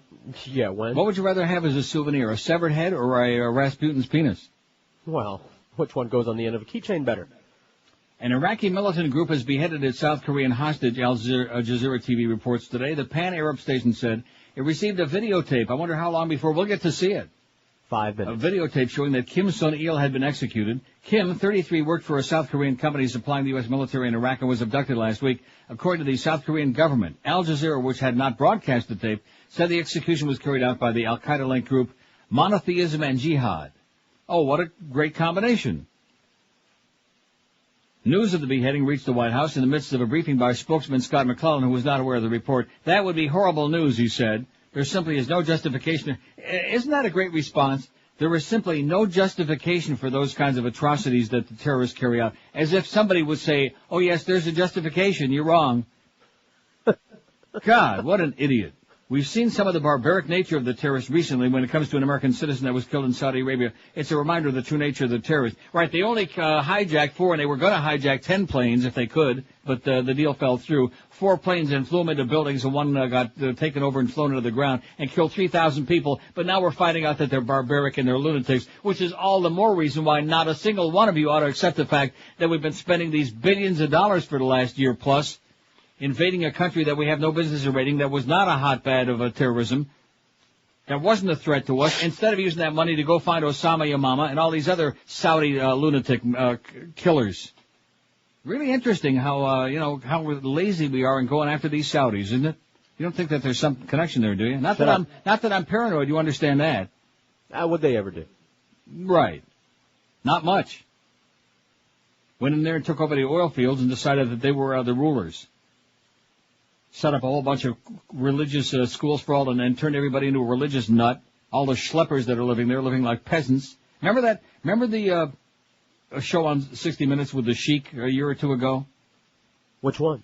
The one where he was looking at the stock market, and they were all coming there to kiss his ring and the whole deal. Yeah. Remember that? Yeah. It's sickening. They're disgusting. They're the scum of the earth.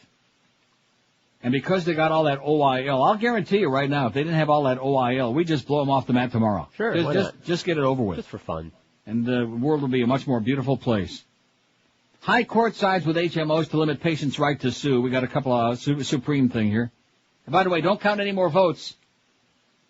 Patients cannot sue health maintenance organizations under state law for refusing to pay for doctor-recommended care. The Supreme Court ruled yesterday in a decision that could affect millions of Americans. In other words, screw you guys. The justices unanimously ruled that a 1974 federal law, the Employee Retirement Income Security Act, completely preempted such lawsuits brought in state court by patients who seek damages from their HMOs over the denial of medical care. The state laws have become important as Congress has failed to adopt national legislation that would allow patients to sue their health maintenance organization in a federal court for medical malpractice. The Supreme Court decision involved a law in President Bush's home state of Texas that allowed patients to sue HMOs over their medical treatment. The court's decision has election year political overtones. Democratic presidential candidate John Kerry said the ruling showed a need for a national law to hold HMOs accountable for decisions that harm patients by denying necessary care. Democrats criticized the U.S. Justice Department for opposing the Texas law before the High Court. They said Bush, who was Texas governor when the law took effect in 1997, had supported it during his 2000 presidential campaign. The decision was a victory for insurers, which have warned that allowing the lawsuits would drive up health care costs. Millions of Americans participate in employer-provided HMO health plans governed by the 1974 federal law. At least 9 other states have laws similar to the Texas one: Arizona, California, Georgia, Maine, New Jersey, North Carolina, Oklahoma, Washington, and West Virginia. And who in their right mind would ever want to be in West Virginia? You know what I think of when I think of West Virginia? 2 things. Charlestown Racetrack and coal miners getting black lung disease. Right. Those are the only 2 things I think about when I think of West Virginia. Now, I can't remember if I was ever in West Virginia. I think I drove through it real fast. Yeah. Just like Delaware. Oh, if you ever get to Delaware, drive through there real fast. Floor it. Okay. Court rejects Jenny Jones' case appeal, and rightfully so, by the way. The Supreme Court rejected an appeal Monday from the family of a guest murdered days after he admitted a secret crush on another man during the taping of the Jenny Jones show. The family of Scott Amador won a $29.3 million award against Warner Brothers and the talk show, but the decision was later thrown out. A Michigan appeals court ruled against the family last year. In an appeal to the Supreme Court, the family claimed that the Michigan judges were biased and should have disqualified themselves from the case. The lawsuit stemmed from Amador's death in 1995, 3 days after he appeared on the show with Jonathan Schmitz. Amador revealed his attraction to Schmitz during the taping of the show in Chicago. The show never aired. Schmitz is now serving a 25 to 50-year prison sentence for second-degree murder. Yeah, he won't find any faggery there. No. Let me say it again. What's it to you? None of your business. Forget about it. Huh. Easily. Yeah. Oh, I asked Mo who he was getting Lenny on the side. You know, he said... Forget about it. Right. I mean, he's got that lovely wife that he loves so dearly and puts up with his crap, which is... She's got to be, really, a princess. Well, I shouldn't use that word. Prince? She must have the patience of Job. Because how can anybody put up with his crap like morning, noon, and night in the sack? You think that he has to take that piece off before he enters the sack? He has to. In fact, maybe he's got a special sack where he hides it. There's a special piece he's got to put on. Ticket apiece. 803 votes. What's your take on Bill Clinton? He was much better than W. 373. Life was great. Oh, breaking news. Oh, that's the end of the breaking news. That was about the South Korean. I thought it was going to be something good. He was much better than W. 373. 40. I thought it was going to be like, oh, the president just got impeached. Something like that. Real good, important news. 46.5% say Bubba was much better than what we got now. 31.6 additional percent say he's the greatest, 254. They love him. They're going out and buying the book. Not that they're going to read it, but they just want to make sure he gets the money. That's 78%. He was an embarrassment, 95, 11.8%. His ego is out of control, 37. He has a nifty penis, 23. Even Rasputin voted for that one. He's trying to upstage John Kerry, 11, and he was weak, only 10 out of over 800 votes. Aren't you impressed? Yeah, but we knew that. They love him. We all loved him, especially relative to what we got now. Pop Hadjenko, look what we got. As Santino would say, if he weren't shot up on the causeway. For your father, for your father. Oh, that's right. I got to watch on Spike TV. I got to watch Wednesday night, the last 4 hours of their 8,000-hour Godfather, like unexpurgated from the very beginning, with all the scenes. I mean, right. Wow. Whoa. Isn't there really something now that, like, you can go back and watch Exorcist again, and there's scenes that they didn't even film are in there. You know what I mean? Right. Well, it's magic. Godfather, they got the scene of the nurse and Michael actually moving Marlon Brando from the one room to the other, which in the original Godfather, you don't see that. You just see, he says, you got to help me move my father. She comes in, it's really scary because he's standing there, and you see her all of a sudden, you know. What are you doing here, you know? And then he calls up, there's nobody here. Pop's all alone, you know. And, but in the unexpurgated one, you actually see them move the bed from the one room into another one, which isn't all that important, except that Michael then hears the footsteps coming up very slowly, you know, very dramatically. Those footsteps echoing through the halls of that empty hospital. Who are you? Yeah. Enzo the baker. 26 after 1 at 560 WQM. Hey, U.S. is accused of trying to isolate UN agency. We'll get to that very briefly. Because, you know what? Population control, we don't like that. Bad stuff. Probably the Pope gave a little thumbs up to El Presidente on that when he was over there in the Vatican, kissing his ring and his thing. Hey, it's summertime. Days are getting longer. Nights are getting shorter, which means it's so important for you to get a good night's sleep. If you're not sleeping as well as you could or should, call 1-800-MATTRESS today, and voila, you'll be sleeping on the best mattress in history. Millions of people, including me, have dialed 1-800-MATTRES for the lowest prices on the best brands in bedding. The easiest possible way to buy you a name brand mattress. Save time, save money, improve your productivity, brighten your disposition with a really sensational night's sleep every night.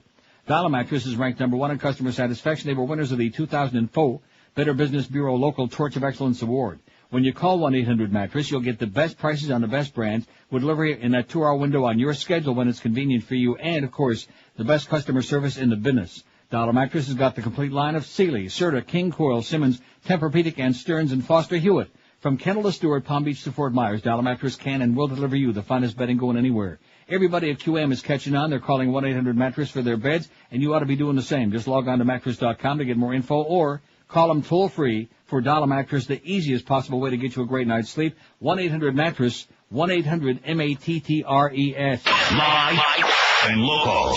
This is Sports Radio 560. QAQAM.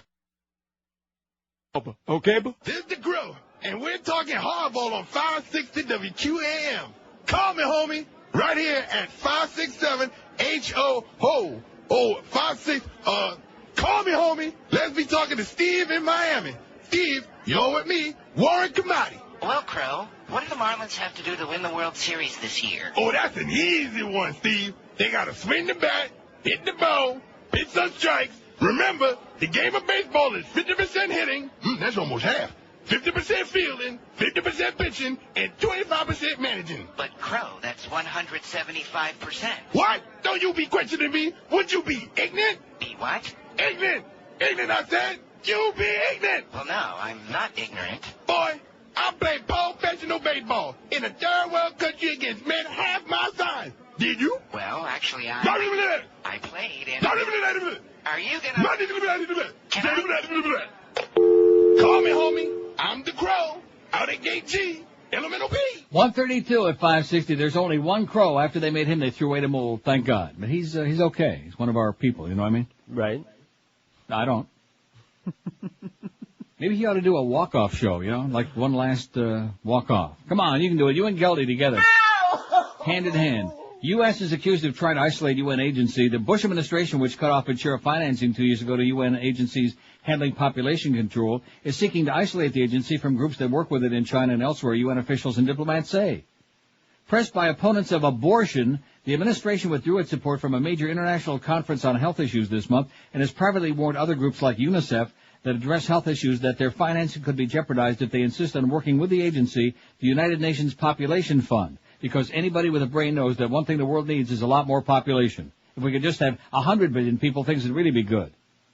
The administration also has indicated that it hopes to persuade the United Nations Latin American Caucus to back away from a common position on population and development that was adopted in Santiago, Chile in March on the grounds that the document's discussion of reproductive rights could be interpreted as promoting abortion. Promoting abortion? Oh, my God. The actions are part of an administration effort to ensure that international agencies and private groups do not promote abortions overseas. In the first days in office, the Bush administration reintroduced the Reagan era that critics call the global gag rule, which denies money to groups that even discuss abortion as an option, except in cases that threaten life or involve rape or incest. I have to read that last sentence again. In the first days in office, the Bush administration reintroduced the Reagan era that critics called the global gag rule, which denies money to groups that even discuss abortion as an option, except in cases that threaten life or involve rape or incest. Unbelievable. Keeping us in the Stone Age. We don't want that stem cell research, even though all those embryonic stem cells are going to be discarded anyway. Pat Robertson don't like it, and Jerry Falwell don't like it, and Jimmy Swaggart don't like it, and George W. don't like it, and we're not going to do it. We don't care how many people we can save. We don't care how much we can improve your life. We just ain't going to do it because the fundamentalists are running the roost. How come it's okay in cases Those of rape? good, honest people that would never do anything dishonest like fix an election. I beg your pardon? How come it's okay in cases of rape? It's not the baby's fault. Well, there's nothing like getting raped at it. That's what Mo said. Absolutely. Anyway, Paul Krugman, who's always good, has got an article here. I got to read this too. I apologize, don't I, for all the reading? No, I don't care. I got to make up because you aren't going to be doing any reading all summer. Although, didn't you say you read what article? The Larry King one. Well, there you go. It was short and important. Right. About his, well, it depends on your viewpoint. Noonday in the Shade by Paul Krugman. He's great. I say let's get Michael Moore for president, Paul Krugman for VP. What do you say? In April 2003, John Ashcroft's Justice Department disrupted what appears to have been a horrifying terrorist plot. In the small town of Noonday, Texas, FBI agents discovered a weapons cache containing fully automatic machine guns, remote-controlled explosive devices disguised as briefcases, 60 pipe bombs, and a chemical weapon, a cyanide bomb, big enough to kill everyone in a 30,000-square-foot building. About 30, man. Strangely, though, the Attorney General didn't call a press conference to announce the discovery of the weapons cache or the arrest of William Carrar, its owner. He didn't even issue a press release. This was, to say at the least, out of character. Jose Padilla, the accused dirty bomber, didn't have any bomb-making material or even a plausible way to acquire such material, yet Mr. Ashcroft put him on the front pages around the world. Mr. Carrar was caught with an actual chemical bomb, yet Mr. Ashcroft acted as if nothing had happened. Incidentally, if Mr. Ashcroft's intention was to keep the case low profile, the media have been highly cooperative. To this day, the Noonday Conspiracy has received little national coverage. At this point, I have the usual problem. Writing about John Ashcroft poses the same difficulties as writing about the Bush administration in general, only more so. The truth about his malfeasance is so extreme that it's hard to avoid sounding shrill. In this case, it sounds over the top to accuse Mr. Ashcroft of trying to bury news about terrorists who didn't fit his preferred storyline, yet it's hard to believe that William Carrar wouldn't have become a household name if he had been a Muslim or even a leftist.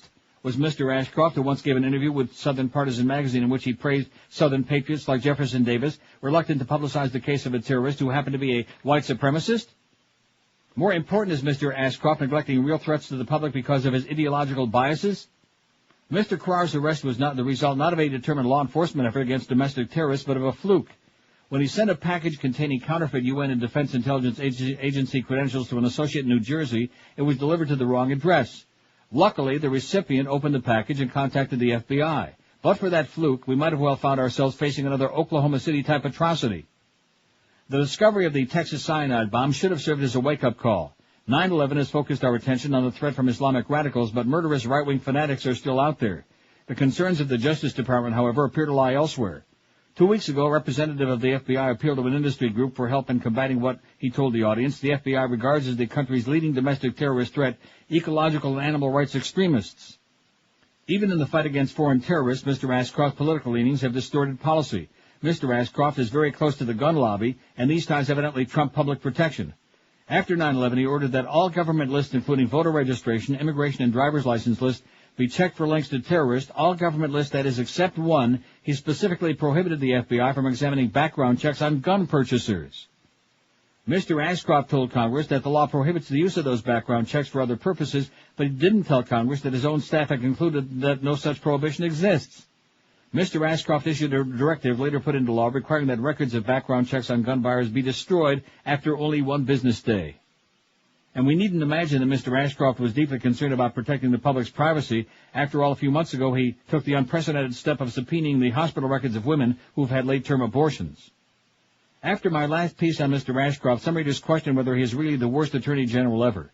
It's true that he has some stiff competition from the likes of John Mitchell, who served under Richard Nixon. But once the full record of his misdeeds in office is revealed, I think Mr. Ashcroft will stand head and shoulders below the rest. Good going, Paul. You the man. You got that Clinton book yet? No. Well, why not? I'm surprised one of our listeners hasn't forked out the $35 to bring you in a copy of the book, so you and Josh can pour over it all summer long while I'm laying out. I'll get the audio version. It's 6.5 hours long. Oh, good. I endorse that right now. Be played on Tuesdays and Thursdays would be good. All right. All through the summer. 21 till 2. We got the Mad Dog at 2. We haven't had any retraction on that, so I guess the Mad Dog is in house. All right. All right. It's about time. We got the Humper at 4. 6:30, you got Marlins on deck. And then, of course, 7:05, it's the Braves at the Marlins at PP Park right down the street there. Eddie after the baseball game. When's Joe and Mark coming back? Oh, just a joke. Hey, if you're trying to lose weight by following a low-carb diet, Delights of West Boca has helped thousands of low-carb dieters achieve their weight loss goals. Today, shopping for those right low-carb products become more and more difficult, more confusing, because a lot of the so-called low-carb products on grocery store shelves aren't really as low as you think. They're not going to help you lose weight at all. In fact, they may make you do other things but not lose weight. Selecting foods with the right ingredients as well as the lowest carbs, that's the key. And Delights focuses on over 1,000 of the right low-carb food items and products. And don't forget, you can try anything in the store before you spend any cash for it, before you buy it. They've got a knowledgeable staff to guide you to success. So if you're on the Atkins, Sugar Busters, South Beach, any low-carb, sugar-free diet, head for Delights of West Boca, the #1 low-carb store in the universe, and let these folks help you reach your important weight loss goals and stay alive. No pacemaker for you folks shopping at Delights, I hope. Unlike Fat Boy, who's well. They're open 7 days a week from 10 to 10. Delights of West Boca. They're on the northeast corner of Glades and 441, right next to Boston Market, or call them toll-free at 1-877-LOW-CARB, LOWCARB, or on the web it's lowcarb.com. There's only one, but boy, what a store it is. Delights of West Boca, your official Atkins retail center. Live and local. This is 560. The radio's all yours now. QAM. Know that the Lord even loves Neil Rogers. Wow. Hey, how you doing, honey? This is Bill Clinton, the President of the United States, and this is my State of the Women address. I've known a few girls who thought they were pretty hot, but Billy's here to tell you that, girl, you're not. They used to wear makeup and rip away pants, but when they looked at me, they were under my trance. Whoa, you think you're special?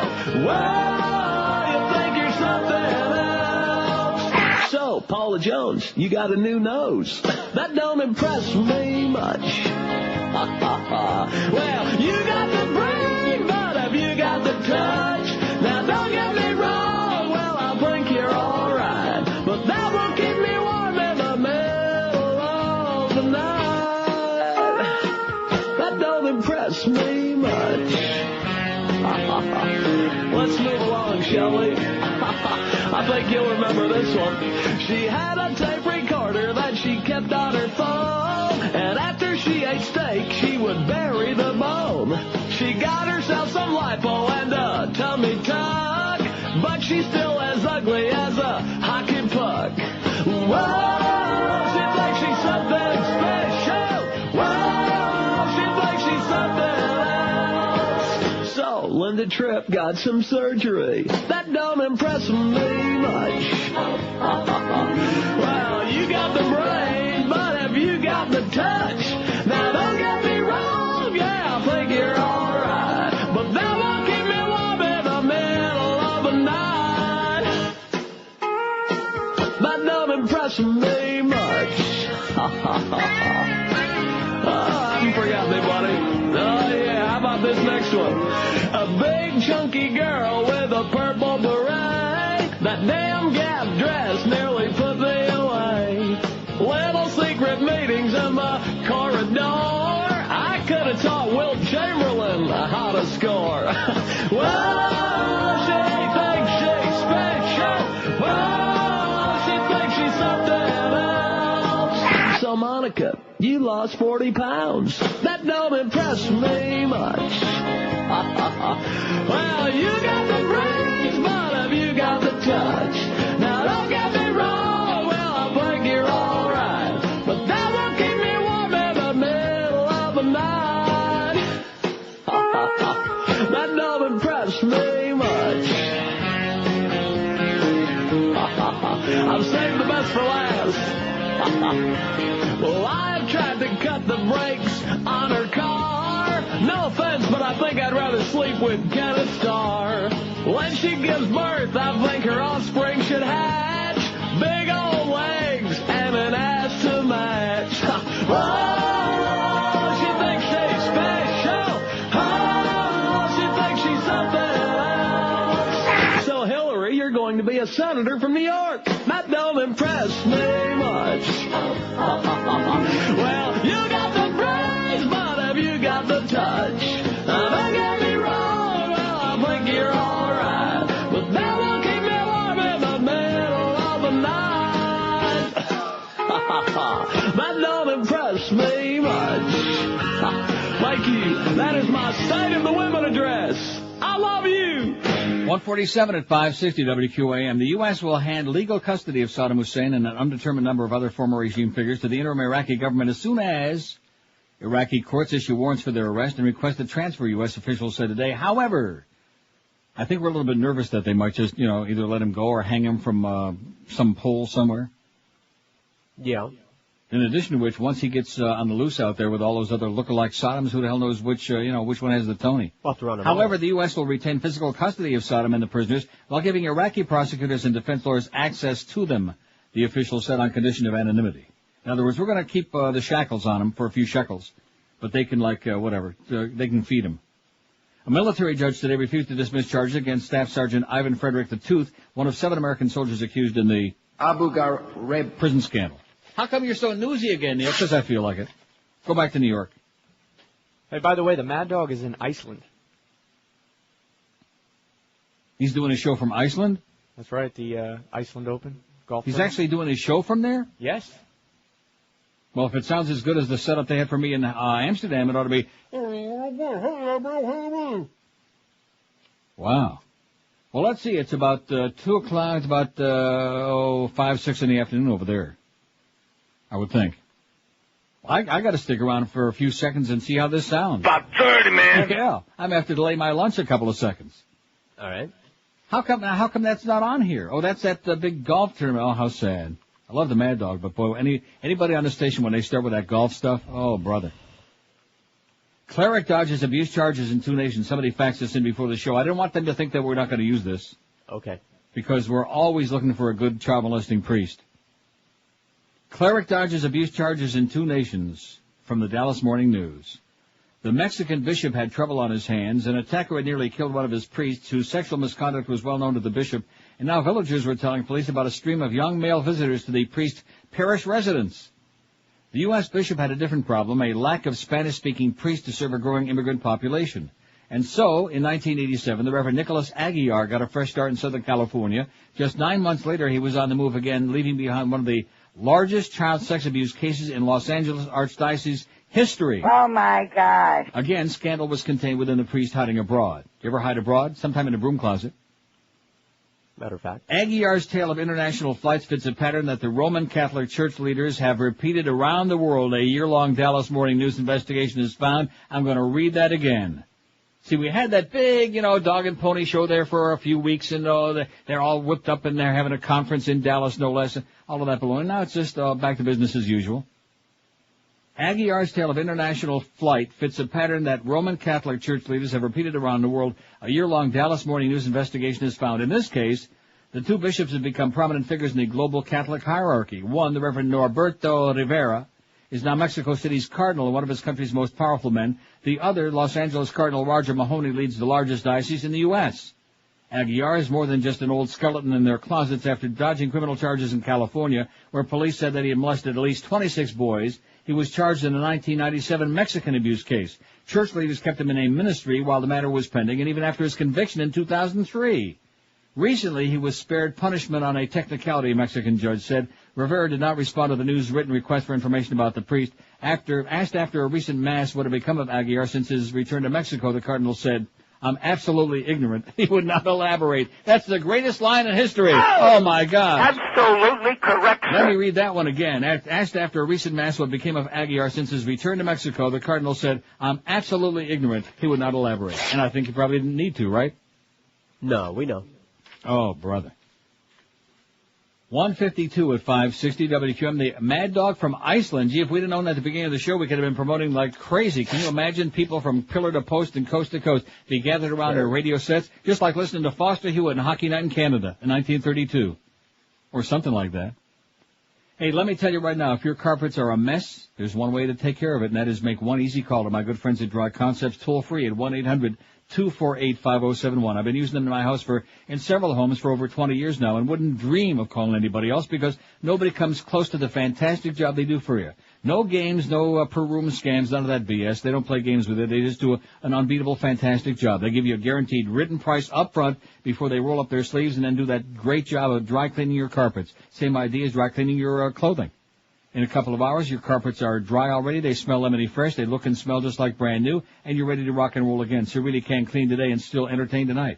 So what's not to like? Forget about opening up the yellow pages and trusting your carpeting to some axe murderer. Forget about schlepping home that heavy equipment from the department store or the supermarket. Do the smart thing. With over 20 years continuous service in the South Florida area, you know you can always trust the folks at Dry Concepts for a stupendous job on your area rugs, on your oriental rugs, your carpeting, your upholstery, your drapery, all of these things. And when you call Dry Concepts and set up the appointment, be sure and tell them you want to be on their standby list, which can save you an extra 15% off their already unbelievable job. Here's their toll-free number. It's 1-800-248-5071. That's 1-800-248-5071. Or you can get more info about them on their website at dryconcepts.com. We're Sports Radio 560 QAM.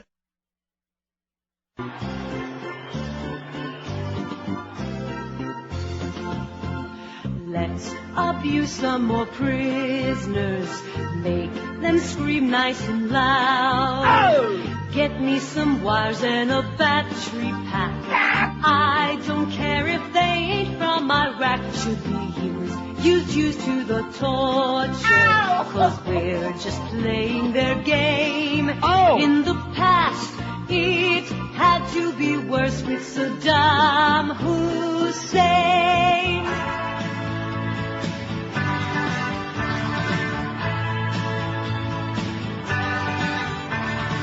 Anytime they see that we're lagging in the polls, they throw out a headline that will lead you by the nose. Hussein, they said, is the one to get. Now they have only one dictator left. Don't worry about Saddam, we got him. Now we're all comfy and safe. We got him. He won't attack us no more. We got him. Praise Bush like Jesus. Who say 9/11 is what they got you to believe. Can't get any dumber than a one-party country. You believe what they say, like the gullible fool as they use the state for their corporate tool. For the election on, we got 'em. All right. Bush has got his king, we got 'em. I have no right. Get down on your knees, we got 'em.